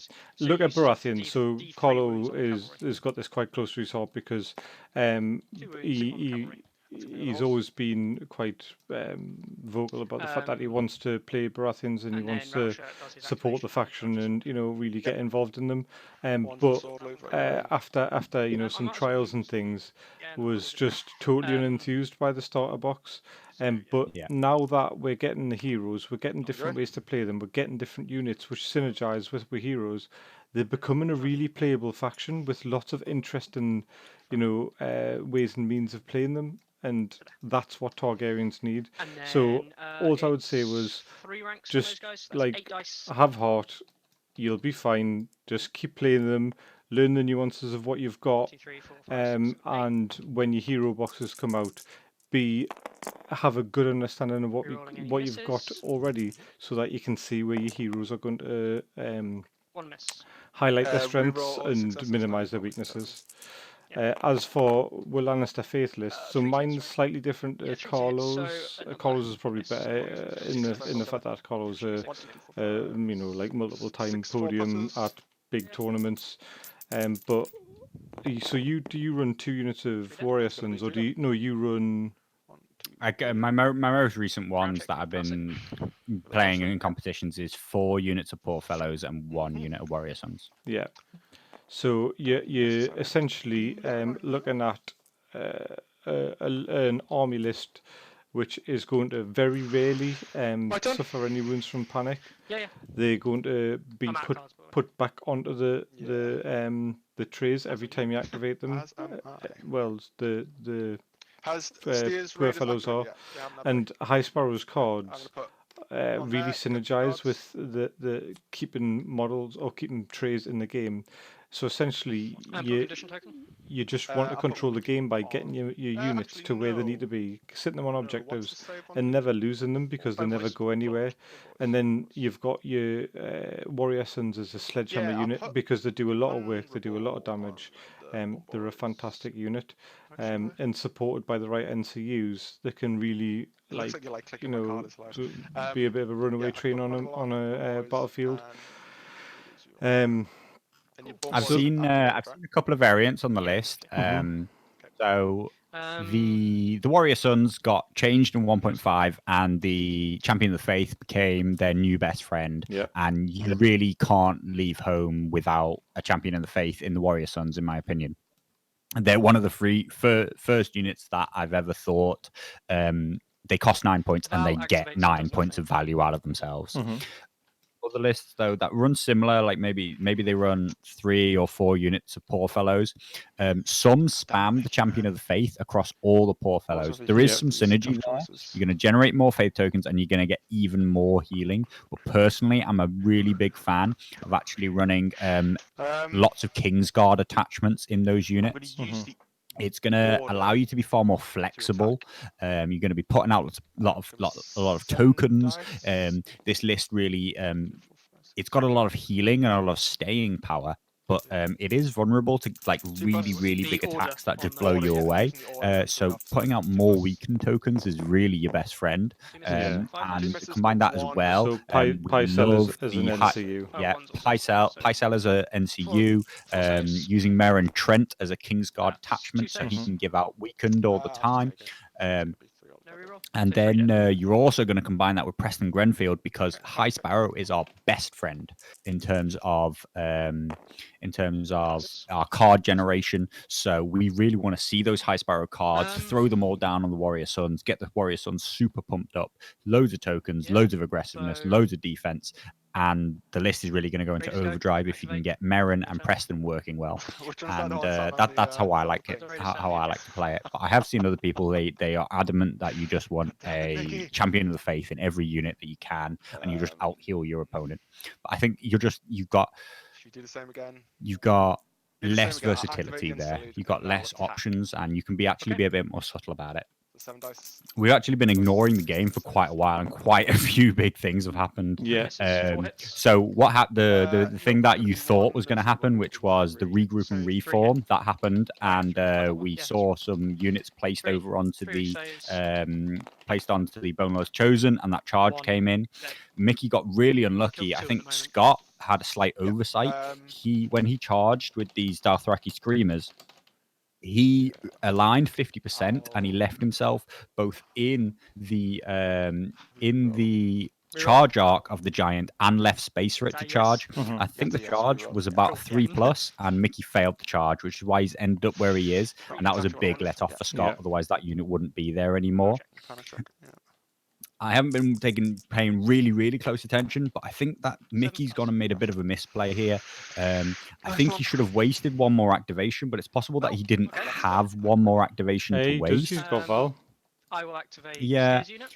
So I think he should have wasted Steer's activation and wasted Val's activation, so that when he charged, Scott no longer had the option to use the Stormcrow captain. The Unsullied captain. He could have saved himself a whole attack there if only he took that activation a bit later, and I'm not entirely sure why he's decided to do that in that order. And then, do you want to? I haven't got anything on there, have I? You can just delete it, yeah. And then I do a free. So rightly so, Scott has replied by taking on the captain straight away, foregoing the activations of the Stormcrows and the Screamers. Oh, the Cutthroats. The Cutthroats. Sorry, I keep wanting to say mercenaries. and the cutthroat. end of this, But do you if wanna Mickey do wasted 2 more three activations, if he giveaway? activates Steer first, if he activates Val for a dead activation, then Scott will have fully activated, and he won't be able to use that captain first. Your turn. And I'm activated out. Yeah, activated out. So Mickey's now activated out. Scott's Right, still I'm going got to cutthroats and the Stormcrows. Stormcrow mercenaries to go. Yeah. And going to So if Mickey is activated out, first. then Sure. then he would not have been able to wait out Wait, Scott. yeah, He Val. always would have had one more. So it's possible that that Lady Val has already wasted her activation. Based on the fact that Scott went first and they had the same number of combat units, I believe that he should have been able to out-activate him in that way. So if I wanted to change face here, about face, should I say, and flip around, am I still going to be -1? Mickey's lost a unit though, and unsullied officer made it. So, Although Scott's missing a unit as well. Oh, he was only missing a unit Is just that now. where I can go max? So Scott would have had you the try same there, amount and of then try onboard pivoting it. activations as technically because of the officer. So Mickey, so assuming he couldn't activate the unsullied pivot to there. captain because Mickey forced him About- to about retreat from there. combat, they both had Actually, 4 pivot some more. on-field activations, Yeah. and they both had 3 NCUs. That should have meant that Mickey you've got got the about, last activation of the half an inch. round. If you wanna Did get another unsullied not go 0.7 twice though, inches, and I think you the can giant travel got killed 4 points, before so just do it sideways. last turn? So just do 0.7 side. Yeah, Unsullied the giant was offset good is last twice. turn, so it was 4 And activations then you'll versus never 4 hit the turret activations when you plus cast the it. captain. Not Yeah. Now at Mickey all had sides. denied Do the like point captain by figures, I can't eyeball that, so- retreating from I combat, was gonna say, and they he can could have travel that waited to direction, so that's a bad re-engage way of into the doing it, very but last Oh, do you mean activation. so you're saying he had the potential Then to? Yeah. wouldn't have had a chance. Yeah. I think he's maybe miscounted the number of activations that he has. He's possibly It's your turn to forgotten finish. that he has Val unactivated because he Yeah. says that he's fully Go on, activated. do So this one, I guess he's forgotten that Val is there, and that would have bought him that enough is the very important activations thing. I'm to gonna march, just gonna combine with outweight 9. the Yeah. outweight the captain. Then we're just going to pivot around. So he at least, for Mickey's sake, he's lucky that Dario can't get onto the objective just yet. So end of the turn, you got a victim for killing. And So that's going to save him 2 points. Yeah, so 2 He victories, does have to get 1, through those unsullied sometime 2. soon. It's into turn And 3, I'm so, unsure what we he's go going to into turn do 4. to get through Do you them wanna do because the the Bone Lords Chosen squad are first? 'Cause not I think we're gonna do the particularly giveaway. winning we'll that jump into fight dismount right quickly. now, Yeah, okay. but they're also not in. losing fast Hello? enough, and he doesn't have the Endless Horde in his there. hand just yet. If he Mhm. draws Hello? it, he needs to force Hello? them to die and get them back on the board. And I'm if not not, listening, it is I'm going to not be a listening. 2-to-1 kind of scoring ratio for a little while. Hello, we're in here now for the giveaway, right? Yeah. Oh, I mean, yeah. Is anyone in the chat? You need to turn off in-game. Sorry. Yeah. So, how are we going to do it? Are we going to draw from who's in the chat currently? So whoever's in the chat currently, I guess, and they haven't got TTS, if you can make yourselves known. So I did say that, and no one piped up. Okay. Wow. Is the chat still there?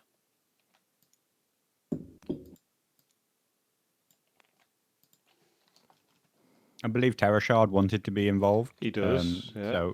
So it might just be his if nobody else is interested. So we'll play one more turn, I suppose. I've got to put my PCs now. Yeah, sorry, it is actually That right. sucks. One last call. We'll play till end of round 4, and then if not, it goes to Terra. Which, to be fair, you know, he's just told us on we just told him who he is on Facebook as well. So Has he? Good. yeah, we can contact him outside of Twitch if we need to as a giveaway. Excellent. Okay, round 4. Leave Discord. Cool. Goodbye. Sure. Give me 2 seconds. He did also struggle through through our first half game, Yeah. which wasn't very successful. Yes, yeah. so I'm first player this turn. I'm going to draw 3 cards. Is the first thing I'm going to do. You draw 1. So the big question is, has Mickey managed to pull out Endless Horde? Um, Has Mickey managed to put out Endless Horde? Yes, He has. So he has. That he wants rid of those Bone Lords Chosen as fast as possible. He also wants to try and grab himself horses to ensure that he gets that activation again this round.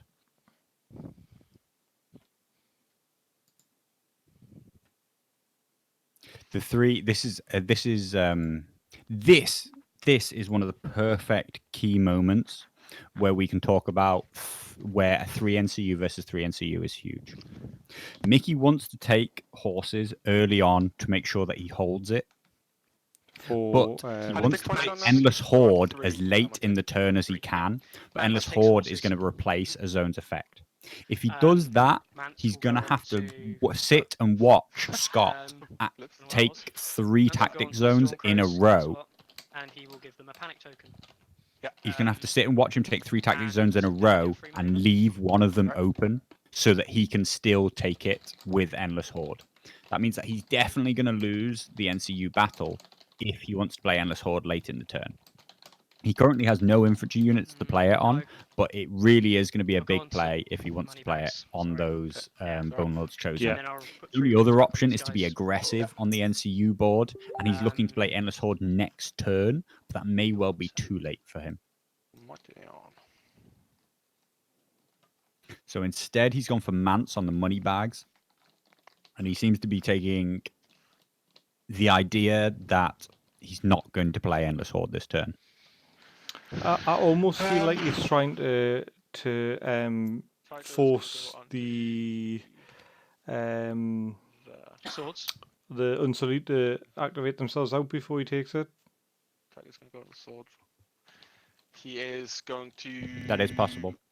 Target the unsullied. Free attack. Are you going to do an attack? I assume. Yes. Panic check, please. Panic check indeed. It's going to be a 4+. Oof, I tell you what, if he fails this, he's in trouble. Mickey. Oh, that's 5. 20 corpse piles down. That's 5. We haven't lost an infantry unit yet. Have we not? Okay. I lose 3. You lose 5 because we've cut them down from the. And Mickey regains 2. Dead. It seems that I restore 2 wounds. thanks to some bad panic rolls, Oh boy. that these Unsullied are going to lose. This 12-point Unsullied unit is going to lose this fight to this 10-point Bone Lords Chosen unit. 6 with 6 as being Endless Horde no rerolls. is not going to come into the factor into this. They're just going to lose. 5.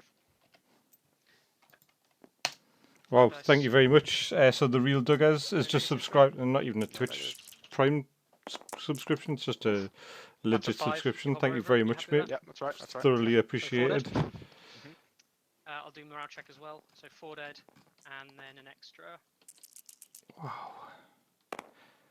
I tell you what, like these Unsullied are suffering against it. But I mean, in Mickey's defense, he's played it well, but like that's painful. It's got to hurt. That like, I mean, that's a very low chance of happening, isn't it? It's a 33%, or well, actually less than 33% chance of happening. But bloody hell, man! And cut them down. I mean, cut them down is one of my favourite rules in the game. Just for how, I mean, it really makes the bile rise in your throat when it happens to you. Which is why I was using that silly list at the last tournament. But so Mickey looks to be capitalizing on this unfortunate test, and he's just going to go in there and kill those Unsullied. He doesn't have to care about that captain anymore. He doesn't have to think about Endless Horde. And Scott is now in a tough place, just because Mickey is now ahead in points by enough that it looks like Scott is going to have to do something big to kind of level it up. Even if he gets to score 2 points a turn, Mickey will be able to go and claim this new objective that's now on the table. Fully within long range, right? Fully within a long, yeah. So this unit can't claim both? The exact wording... That's true, yeah. The exact wording is... it has to be... How many inches away from the other course pile? Completely within long range and at least 1 inch from any other terrain piece or unit's tray. Or unit's tray. Be So 1 inch away from everything. So do you think he's going to try and maneuver the Stormcrows onto this one? It's worth noting that you can't control more than 1 token at a time. That's right, yeah. Yeah, so that's an inch away. Correct, Amando? Yeah, I think that's fine. So Wildcard Core asks when the matchups have been posted. Yeah. So list finalization should be tonight, right? And then when do the first? Yeah, well, we're basically going to force people to have submitted their lists by tonight, so that we can open up spots over the next few days to those who, to anybody who on the hasn't. waiting list, yeah.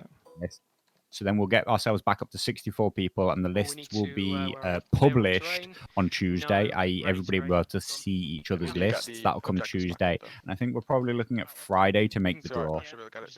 The official start date is actually next Saturday. There's still 1 week left.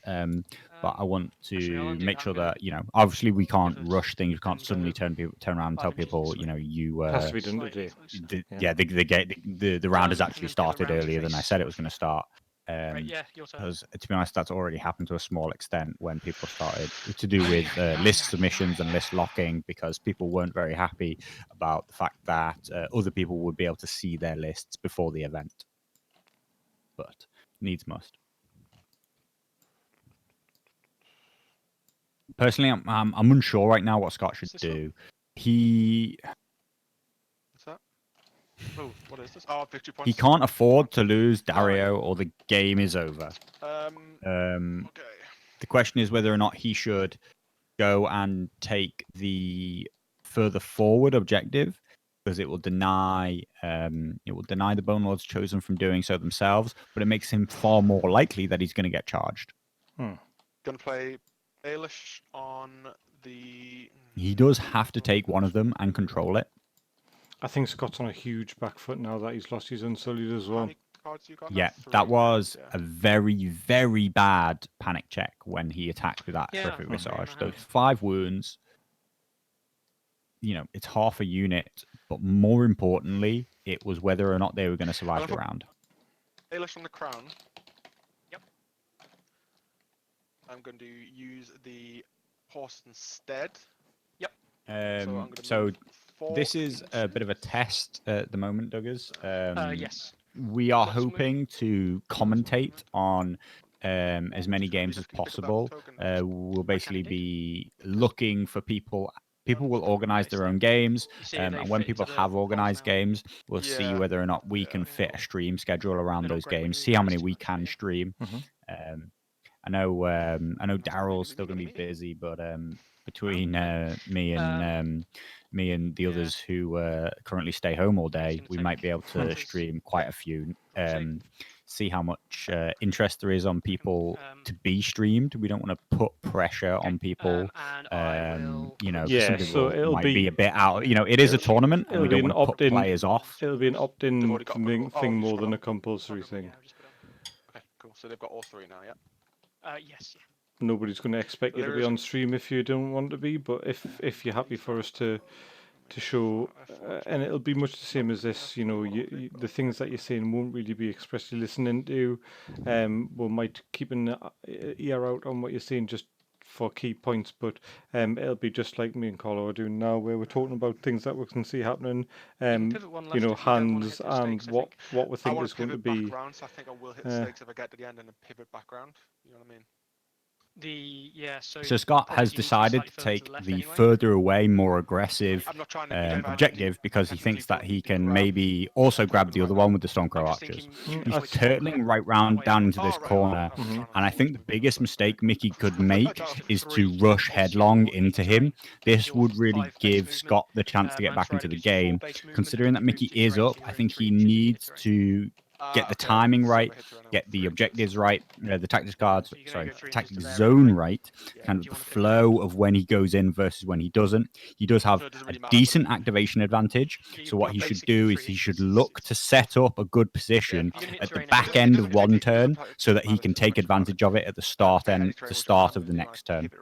He does have enough time because he's only being outscored 2-1 right now. if he rushes in there, throws away units, then he's going to even the score up and force himself to have to get that commander off that objective. So Wildcard Calls just brought up a And then you can pretty shift ever so interesting slightly to point. the left if you So want, Scott, when which would Scott did definitely miss the stakes on the pivot. his movement up here, You he only need to pivoted shift- to a point where he was You only need off to shift like the 0.2 inches. So. It's all the good. Instead of doing off the map for a period before he moved. So you're saying that you can only pivot, really only have to but you shift can't 0.2 end your inch. pivot Okay.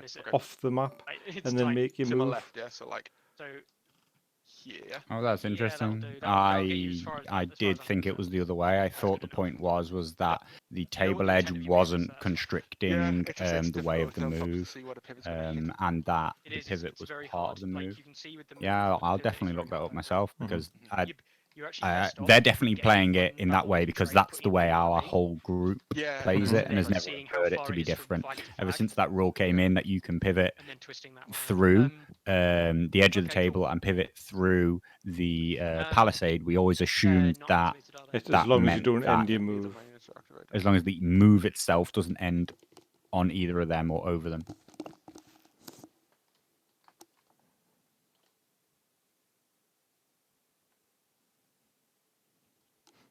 Yes, Duggars, I do agree.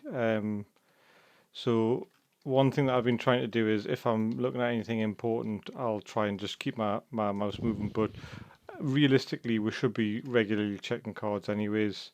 And as you've seen today, which I'm hoping that more people will understand, a lot of the discussion that we have isn't directly pertinent to the exact thing that's happening at that moment. Activating steers unit It's with more of swift an advance. overarching discussion around the of the game. So you know we might be talking about 4 inches what Yep. Scott might be doing in a move's time or 2 moves time, 4 inches. not Yes, how I'm this on the card's going to forest relate edge. to this move.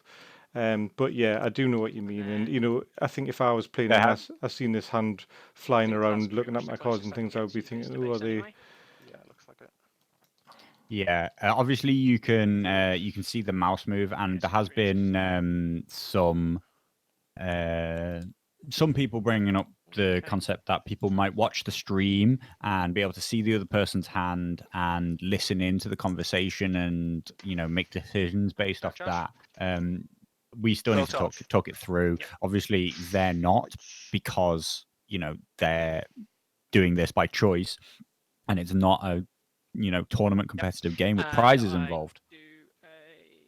We may need to discuss I think the easiest thing is for the stream to be on a not insignificant delay, so that it's obvious. Like if you did watch, you'd be using information that's dragging your significant minutes old. So we'd probably do like a 5-minute delay, and then that's if somebody's sitting for 5 minutes waiting for knowledge, then it would become obvious.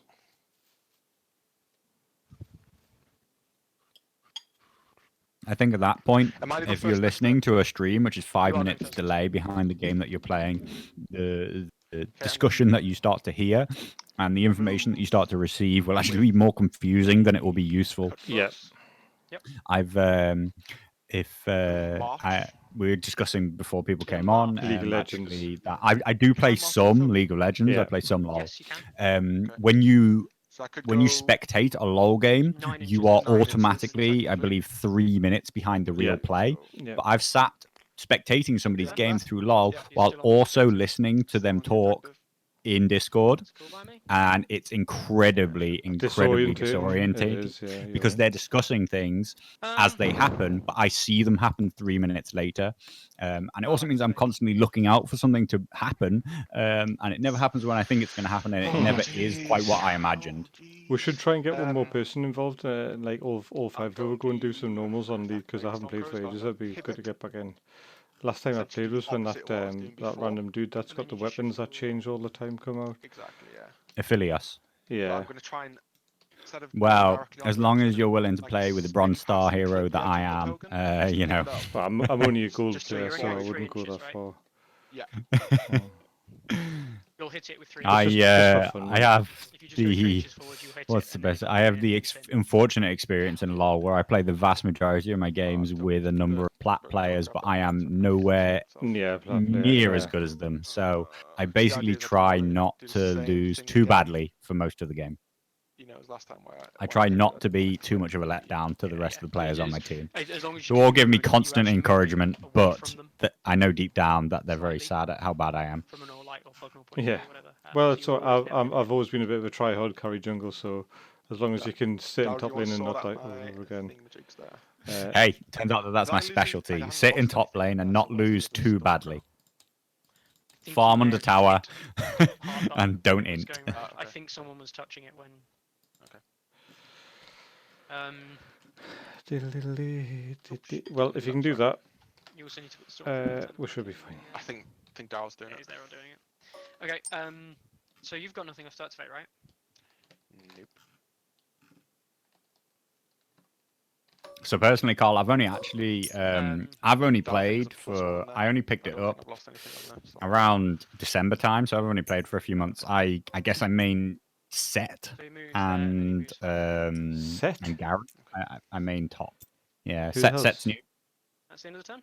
Oh yeah, so he's just came out. He was the guy that was like the Okay, King 3. of Fighters character, wasn't he?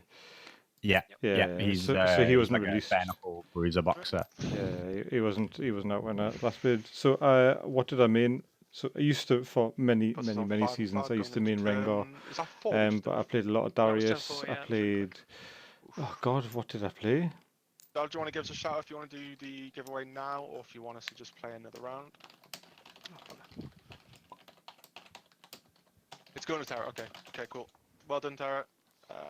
You're gonna have to give us email address so I can send you a thing.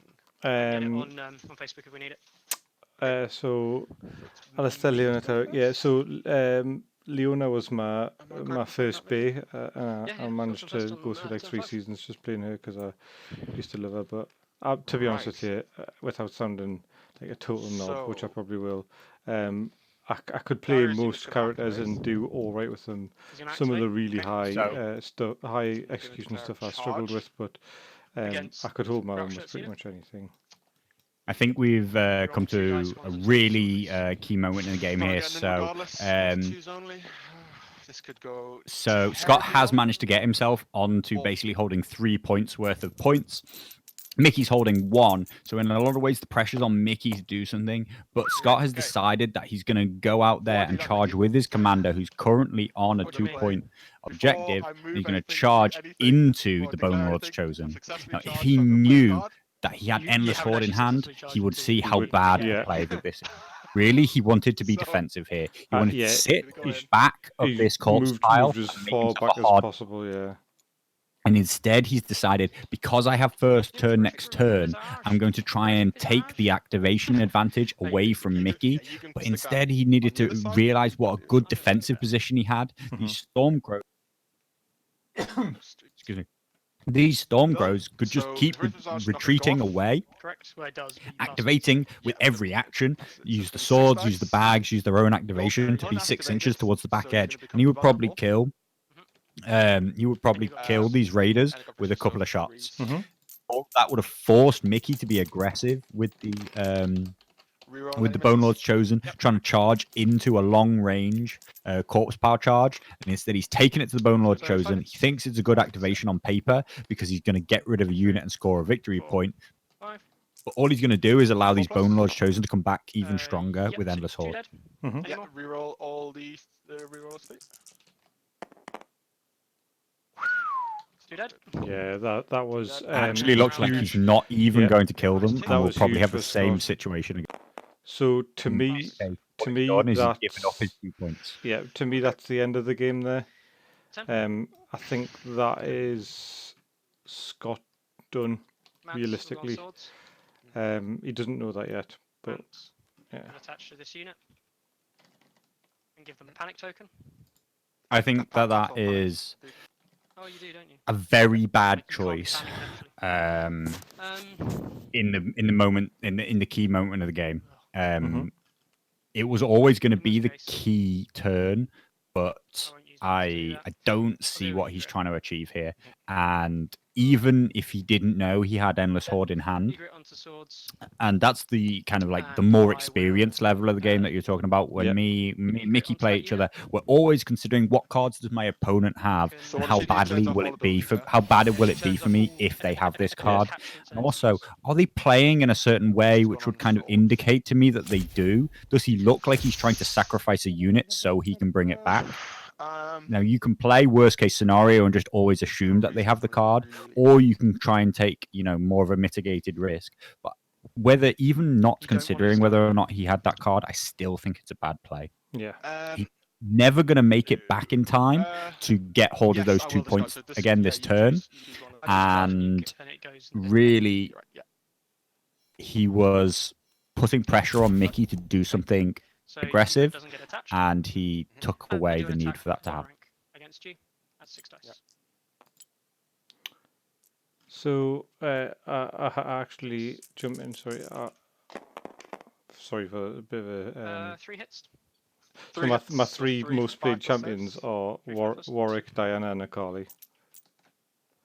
But so when we're talking about Panic check, except you pass it. we're talking about the more experienced side of the game. Do you think had Scott known, or had Scott had that potential knowledge that Ender Sword was in hand, do you think he would have made the decision to turtle and hope? Take on the money bags. On the money bags, yeah. Gain 3. Gain 3. Don't have a panic token, any sort of condition token to take off on them. Carlo? Yeah, I'm trying to decide. Yeah. It's like funnily enough, maybe I'm saying too much stuff, and and none of it's coming true. That he's left these Bone Lord Chosen on 1 ranked, incredibly weak, unable to redeploy with Endless Horde is the best place that they could be. But I feel like he's endlessly getting in terms of like he had a very high chance that he would have just been wiped out with that last attack, but he managed to pass. So what I want to say, to that is, regardless of, so I suppose this turn he can't fail his panic test, can he? But even on 1 rank, they're still rolling 6 dice on 3s. So I'm going to take that 1 wound down. And I'm going to move so he could kill a unit. They've got a 5+ save. He could kill a unit if he rolls well. You put me as weakened. Okay. Yeah. The weakened will stop that from happening. Yeah. Blood of the Dragon is obviously huge right here. It's going to get rid of the horrific visage. It's going to get rid of the vicious attacks. Going to activate the. Do I want to do it? Something else. It looks like they're gonna. So he's just drawn a steer. Oh, he's got a Steer's Vengeance in hand. Still probably going to be that the Bone Lord's Chosen will activate again this turn and make another attack, doing a few damage. He's taken the money bags, which means that he's got the 4-up save, and it looks okay for him. But don't forget, this was Scott's turn at the start of the turn. Yeah. So Mickey's going to move into that last round, and he's going to probably, as his very first activation, if they're still there, going to activate and wipe out that unit. And that is most likely going to finish them off. Still, I think he's got maybe a. Considering he had Blood of the Dragon in the hand, it makes a little bit more sense why he wants to take that charge on, because avoiding all of that panic test damage is very important for him. But it's still a big risk. Don't forget, he charged out of a Cult's Pile, which has about a 50 risks of being disordered charge, which is going to stop him from playing any cards. Yeah. Not really. Okay. Oh no, I don't want to do that. No, I didn't mean to. Okay, cool. I'm going to make that attack. And I do hold the. Do you have that? Yeah. So that's going to be 8 dice with Sundering, nothing else. Yep, 8 dice with Sundering. I hit on 4+. Hold on, are they 7 normally? 753, I think. Yeah. It's gonna be 2 hits. 2 hits. Yep, Sundering, so it's 6+. I'm going first next turn. So there's the Yeah, you big re-roll failing that of 3 dice, Stormcrow please. archers. The weakened Even infantry. when you've put that, Stormcrow lieutenant in them. Excellent. No hits. No hits. Wow. Ooh. Even when you put that Um, Stormcrow lieutenant in them, still only costs 6 points because of the -1 cost. He's going to give you +1 attack. You got nice 8 dice. You got Sundering. You look a lot like a crossbow unit. Yep. Looks great, but then You got those nothing left, right? fours A to 4+, hit, yeah. they just really bite you, particularly with a weakened. And okay, that's an incredibly unlucky roll. But he's just gone and rolled 8 dice and got no hits. That doesn't happen when you're hitting at 3+. No. Weakened has a big effect because if you imagine that you got 50-50 chance to hit with the first attack, I make you reroll. You're now down to only hitting 1 in 4 of your attacks. Whereas if you're hitting on 3s, you're going to hit 2/3 of the time. I make you reroll and you still hit 2/3 of the time, and you hit about 50% when weakened. So that means that you're twice against. If your opponent's going to weaken the dice, you're twice as good on a 3+ than you are on a 4+. Yeah. It is a big Are you differential. taking it as movement then? Okay. Taking it as the movement. So Scott's taken. That's gonna be -1 to that, isn't he? So it's not gonna do very much So for me. who are you doing a retreat I'm with? just looking. Gary's unit? I'm looking to see who I should do this to. Bear in mind you can't control more than 1 token. Of course, yeah. Have we seen Ilio used? Yeah, Is so that being used right now? Oh, Is he yeah, being but used right now, he's They're or already activated, or they're still waiting, aren't they? Still waiting. Okay. Yeah, I don't want to. His card's face down though, so I think so.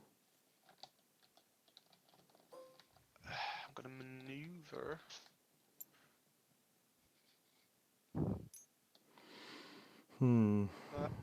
Pivot.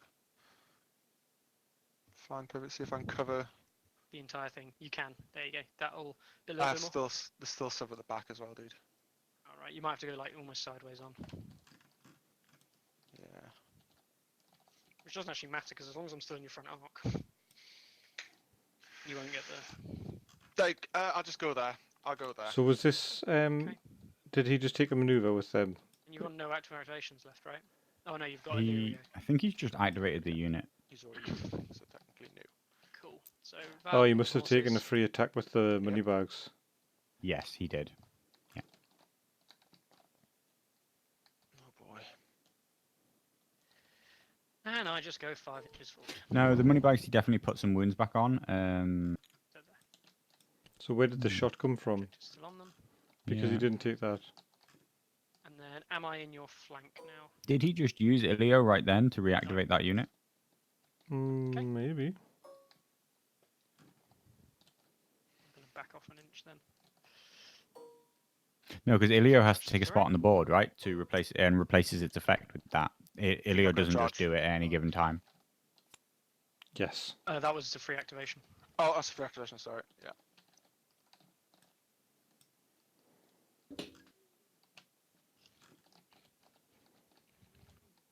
So I think regardless, Mickey's going to end up on the stakes here, isn't he? Go. Yes, I think when he shifts over to be at least 50%, because he can't see himself into the flank, it's going to be a stake hit. I think it's a very unimportant activation. I don't see him being able to charge and kill the unit, or you know, like attack, wound the unit enough such that he contests it. He'd be lucky to make them fail a panic check and make them drop it, pass it over to the unit. Yep. Plus, they're currently fully covering the corpse pile, so I don't think that's even possible. It has no value to the game because they're insignificant. So losing the unit doesn't matter either. All they're worth right now is a wasted activation and kind of keeping the Stormcrows active. Easy plus 1.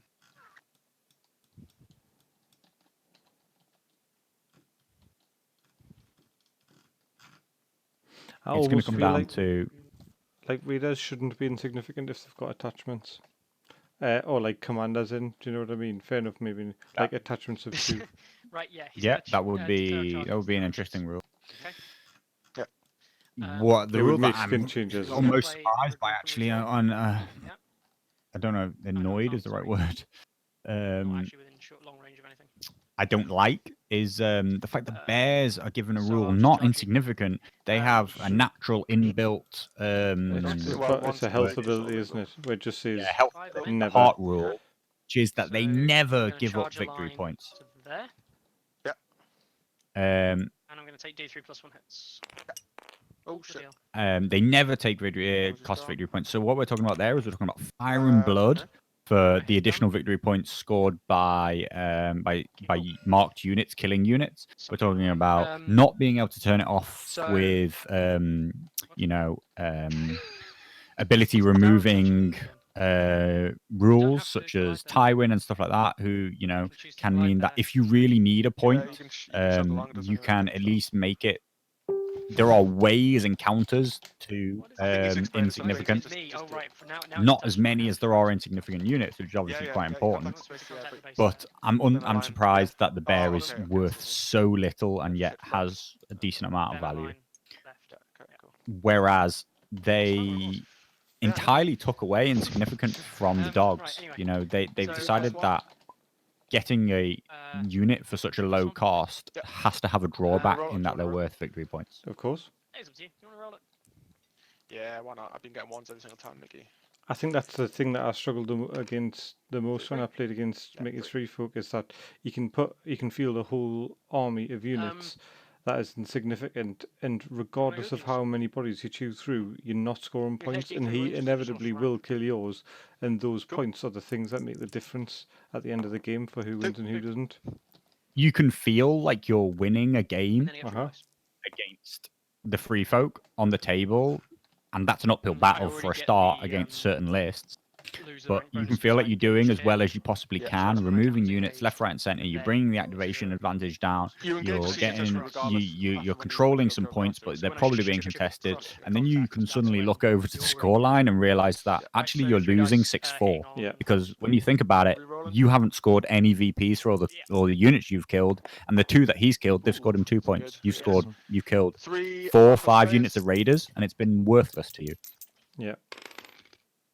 And the good Free Folk player is obviously just going to push that to happen by constantly putting the raiders in the line of fire. Mm-hmm. Panic token to re-roll a 1.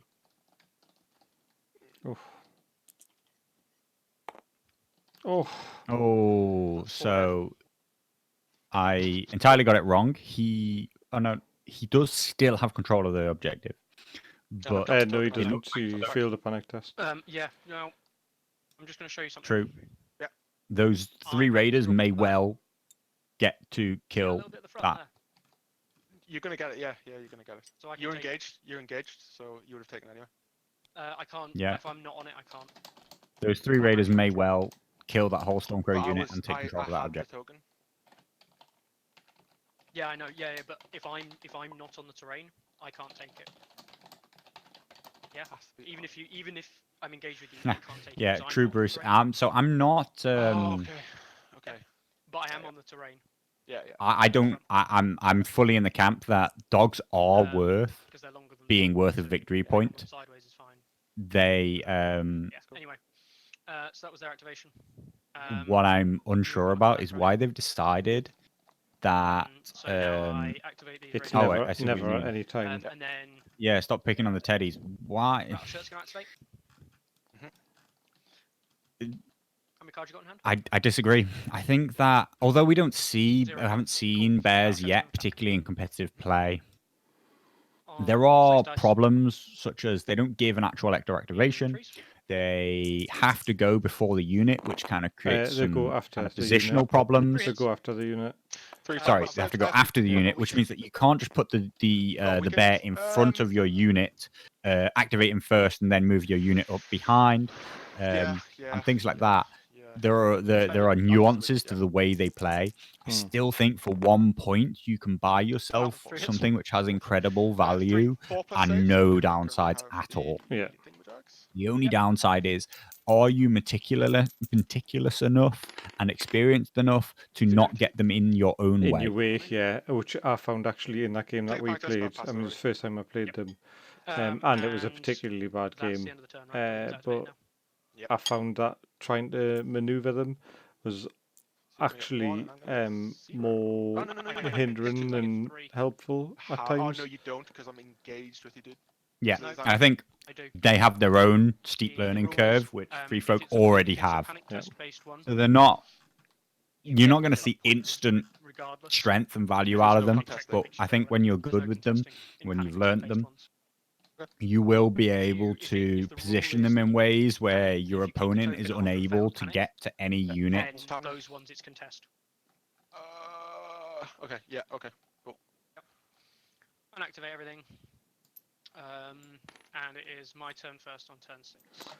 So, I'm just trying to think of the wolf. If the wolf, the skin ginger wolf's actually worth taking at any point, maybe in Tormund's unit. Does anybody else hand out vulnerable? So I think the eagle is well known to be that if you have a single eagle, that's the sweet spot. Yeah, yeah, but I'm thinking about I've yet to see anybody say that wolves are worth any particular value. I just feel like there's got to be a way to make them good. Someone's got to have. Ygritte is going to activate. No, sorry. It's not 5/2, is it? Take swords. He is going to go. VP at the moment is 7-2. No, it should be 7. No, we were on 7-5 5 at one point, dude. Yeah, 7-5. 5. It should be 7-5 because you didn't score any.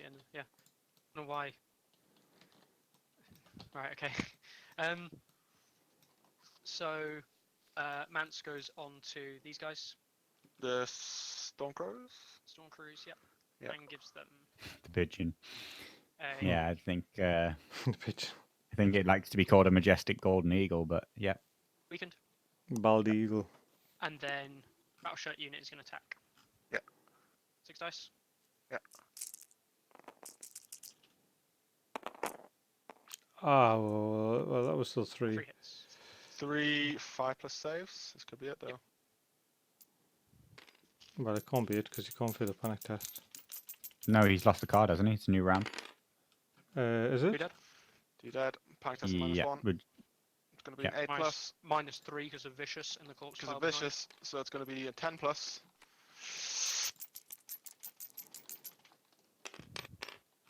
Oh my gosh! Look at that, man. Your turn. That's crazy. I bet you. So- I'll show me Austin Phoenix window if he doesn't take the money bags. The question is, Scott's still in such a bad place. What can he do? With the money bags. What can he do with his next Okay. activation, considering that the Bone Lord's Chosen is still yet to go? I'm going to throw the game here, Mickey, just for fun, though, okay? Going to activate the Cutthroats. Cutthroats. So is he going to attack into it? Going to make an attack. Then that's going to be the test, and it's going to cost him. It's going to kill him. First, well, no, actually, before that, panic check -1, so it's going to be a. Again, all this work, and we've not, and he's missing the big fact in the room, which is that Mickey wants this unit, to come off the board so we can endless hold it. Yeah. That's Mickey on 8 now. Yeah. Before resolving the attack. And it's surely going to be a tabling, the attack, which means then that it obviously will turn into a crushing you don't get to victory. waste the card at least. I think that Scott would have lost, but check I for think Barlow and, the game could have been very, very close if It he doesn't really matter, turtled in like- that corner. It's going to be. It won't be a crushing victory, Dark, because that means you have to have 10-1. It'll just be a table. No, 10-5 is still crushing. Is it? Okay. 5-point difference. Is it? Alright. Also, we're just discussing, is he not likely to table you? Which he might as well just try and do. Oh, this game's over. This game's totally over. Don't worry about it. I mean, my turn now? Yeah, it's your turn.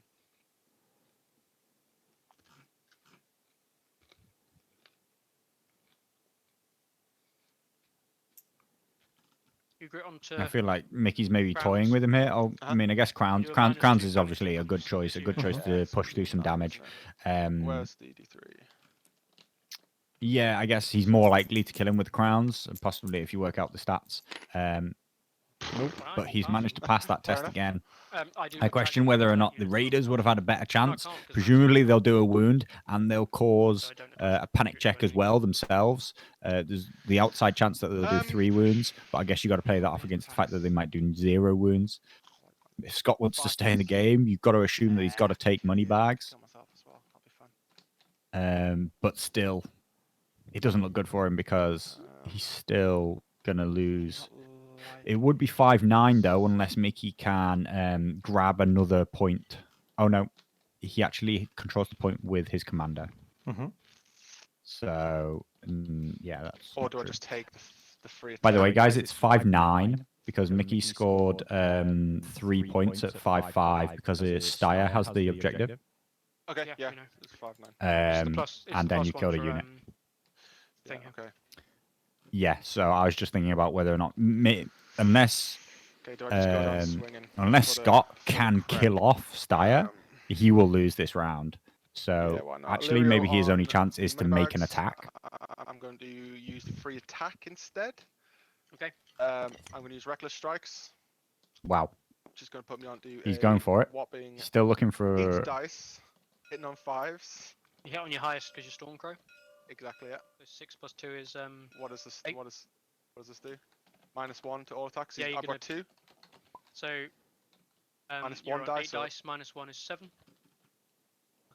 Cool, 7. He's minus at, 1 to hit. he's -1 managed to hit put on together all a attacks. -1 surprisingly hit. strong attack here. So you're hitting on 5s. No 6s. So it's 6 dice, right? Because -1. Oh no, it's +1, -1. It's net +1 because you +2, -1. So it's 7 dice. He's +3. Net +1, and you're at -1 to hit as well. So you're hitting on 6s. Hitting on 6s. Come on, boys. Come on, boys. You actually get +1 to hit again because of the Stormcrow, right? Or no, he gives Sundering, not +1. Yeah. To hit. He gives both +1 and Sundering. No, +1 Plus die. 1 dice and Sundering, right? Yeah, +1 die. Yes! You get one Okay. more dice. You get one more dice. I get 1 more dice. Okay. But you don't get +1 to hit, so it's still a 6 required. No. Yeah, as much as a good attack he's put together, I mean, he wasn't able to roll us. Well, Yeah. But Mickey And really, he just kills himself with that as well because of Reckless Strikes. yeah. let's see. Mickey's -1 to hit from Mance Raiders really Yeah, come into I mean, effect I've there. happy to That fun. 5's become a 6. I didn't even, I didn't see that play before it happened, and yeah, Reckless Strikes has killed himself.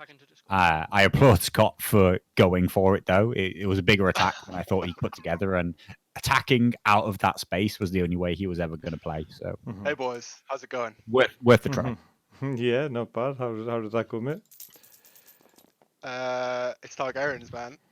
No, I hope that's This not is an the excuse. mix-up. This is the mix-up. This is the mix-up. Is You it? can go like, if you win, you can be like, oh, Targaryens, I'm such a good player. But if you lose, you can be like, oh, it's Targaryens. Yeah, it's just obviously going to happen because it's Targs. It was a fun game though, and I think it was. I mean, it didn't feel close until. Well, it didn't feel like a runaway from Mickey until halfway through turn 4, turn So 5. we've spent the last 2.5 turns talking about how stupid you are for what you were doing with Dario. Do you want to try and tell her what you were doing? Because you could have just been scoring 3 points. Because to be honest, I didn't really care. I could have been winning. I could have been getting 3, but my thought was, I could charge up. The idea would be I wouldn't have taken that initial. You did something to me, Mickey. There's a like set for charge or something. Where if I charge you and I got an attack back at us, and I ended up using less dice because I took off a rank. But again, it was just I wanted to throw something at it to see what happened. Okay. Well, has Mickey joined in? I'm here, yeah. Yeah. Or you're on Mickey's Team as well? enjoyed. There you Mickey's go. enjoyed making every single action in the game so painful on me because I took that card when I charged him, and I did it in reaction quotation. No, it's fine. Yeah. So Every single deck action is like, oh, I'm gonna take it. What we've been discussing for a while is that Mickey has Endless Horde, and actually Mickey's in a lot of ways been hoping that his Bone Lord's Chosen die. Yeah, So yeah. running and charging into him, if you'd actually killed him, would have been the best thing that Mickey could have done, Yeah, because he would I have know. instantly redeployed them into your flank. So the issue was I joined the Discord end of turn 3. Right. And my first play was going to be that, because you see how I moved the cutthroats up on the end of turn 3 or end of turn 4. I joined the Discord chat when you guys were talking, and you said you had Endless Core Horde, so I took my headphones off. But No, I the wasn't thing is going I to not. didn't, because at the end of turn 3, You'd already you didn't have it, yeah. When you were talking about it. Yeah, I didn't have any cards. Okay. What we were saying was that we were talking about whether or not he was about to draw it and how important it would be. Okay. So I thought he said he had it. So I was like, oh crap, I've already moved it. If I say I'm going to move back now, it's going to be really obvious. The irony being, obvious that you've cheated. Yeah. So I was like, the irony being, when you took your headset off, you probably didn't hear Carlo saying if he draws it. Yeah, most likely. All I heard was Daryl go, oh, well, he's got, if he, I don't know, he said something about use Endless Horde or something, and I was like, oh, God. So I had to charge, because if I didn't charge, then I'll be like, because it would seem weird if I moved forward. I mean, you had already committed to charge, so, you know. Yeah, exactly. So I didn't want to just, I all of a sudden. disagree with the choice to commit to charge. I would have liked to see you hide at the back of the corpse pile and force Mickey to come to you, scoring 3 points a turn versus his 1 point a turn. He'd have only been scoring 2. Nope.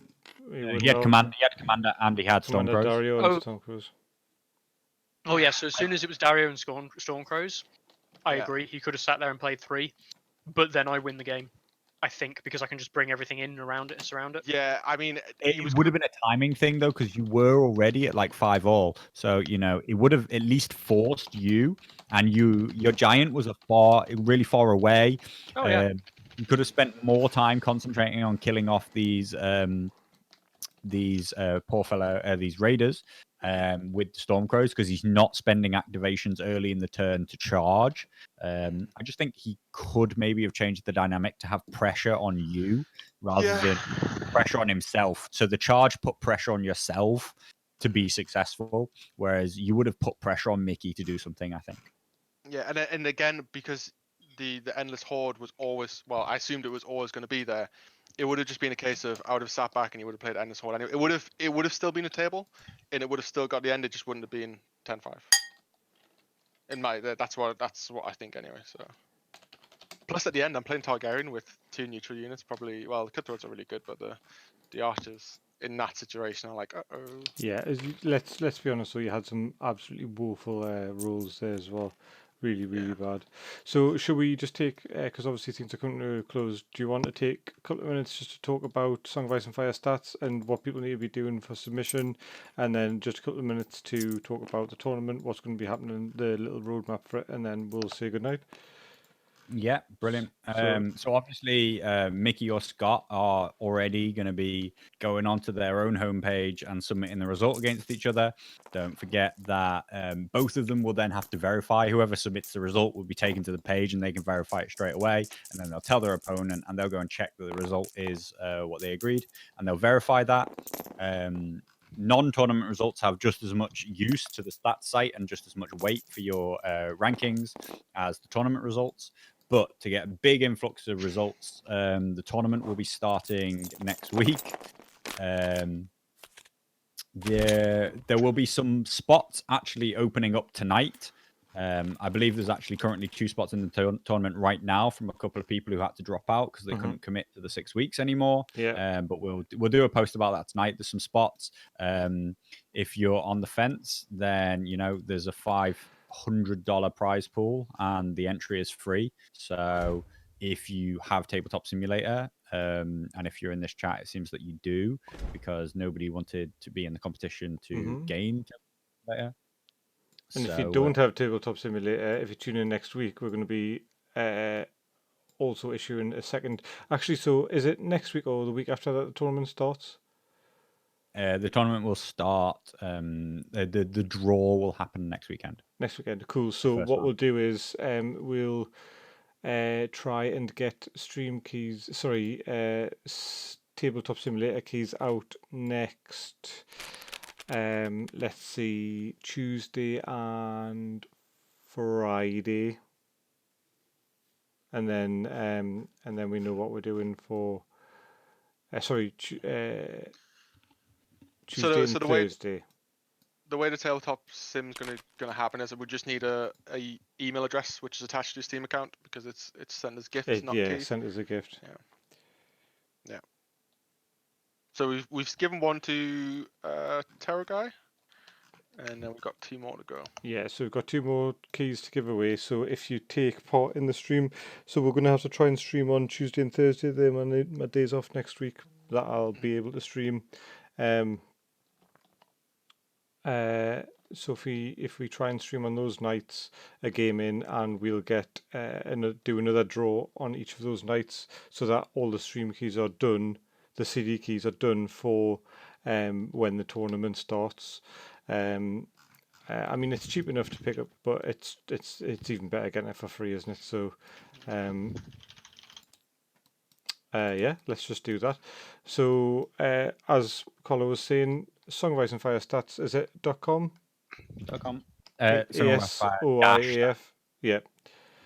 ASOIAF-stats.com. We'll do several posts about it on social media as well, so keep an eye for that. But so Mickey will go and submit his result now. Scott will log on, have a little cry. Done? Yeah, Scott will go log on, have a little cry, press accept, and verify the fact that he got hammered.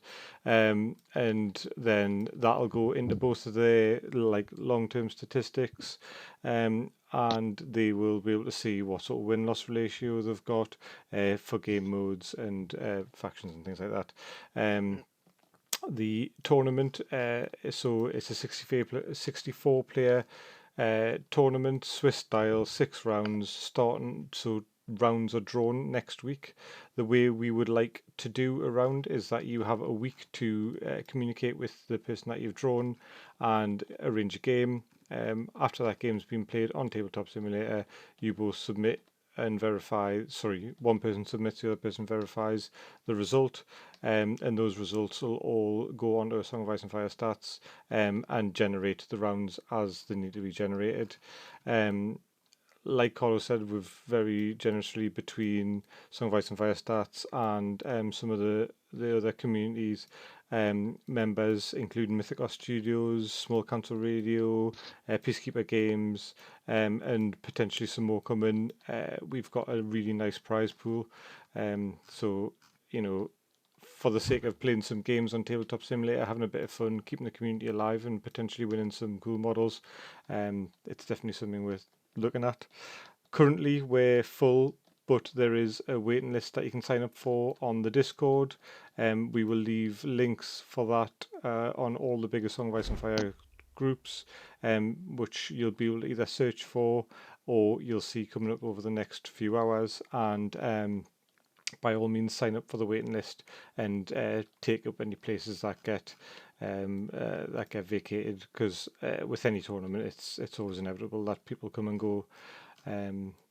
It's just the nature of life. So it is. It's even running a tournament. The amount of times we've been promised by people that they would come, and then they can't because the cat's been sick in the shoe or whatever. You know what I mean? That kind of stuff. So. Hiya Tara. Yeah, sorry, you won you won the keymate. If you would so kindly email, just send a personal message to Northern Realms with your email address. Scott will send you out your key. What was I saying? I can't remember. Yeah, Scott got hammered. Basically, Targ's got hammered. Sadness check one time. Yeah, you're right. Hey, don't worry. The stats site said that that's the normal outcome anyway. Tell you what, though, did you actually get 9 VP there, Mickey? You got 10. I technically will. So did I get 10? Because yeah, I think you killed the Stormcrow mercenaries. Oh right, okay. It doesn't actually matter. Verify the results. That's not a question, right? Well, I could just resubmit it. Like I put it as 9. You can't. No. I could put it as 9, and you can just accept that. Or I can change it to 10. To be honest, it was a fun game. Like, I didn't go into it with any expectations, but it was a fun game. It was fun to play. Yeah. Okay. I think that's that for tonight. Thank you again to everyone that came and watched. Not necessarily. So we didn't rig it for you. You happen to just be the only person that actually wanted it. so you won by default. But fair don't, and square. He won fair and square. But don't let that take anything away from you, mate. You won. You won. You're the winner. You're a winner. We randomly selected you from a pool of one name. Yeah. So it was really hard, actually. Like, it took us a really long time to fill in the random name generator, which I definitely did do, and it wasn't me just saying Tara's got the key. Yeah. But yeah, no, thanks for coming. Thanks for watching. Thanks for the 2 new subscribers. That's awesome. Let me know what you think about the commentary style. So yeah, you couldn't hear the players as much, and it was more, as Doug has quite aptly pointed out, it's more of a round by round chat than a play by play chat. Because of obviously getting a bit off topic and stuff, but I think it worked well. The game kept moving instead of what normally happens in our games, where one game will go on for like 4 hours because we keep on stopping for discussion. What time do we start this? So we've been streaming for 4 hours, but the first 2 and a bit hours was me needing to reinstall the game because Magic the Gathering Arena ruined my computer. Yeah. Oh, there's a ton of So viewers. Terra, the biggest turning point and what really cost Targs the game was the Unsullied attacked into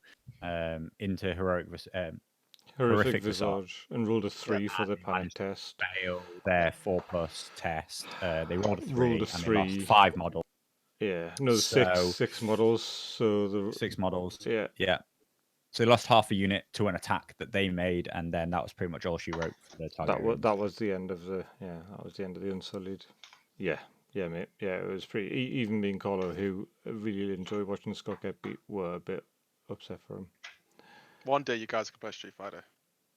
Hey, I've beat you on Street Fighter loads of times, mate. And Tekken, hammered you on Tekken and Killer Instinct. Anyway, Dragunov you into oblivion. Wrap my python-like thighs around your neck and just made you. Wait, is it in game or just normal life? Sniff my communist crotch. Yeah.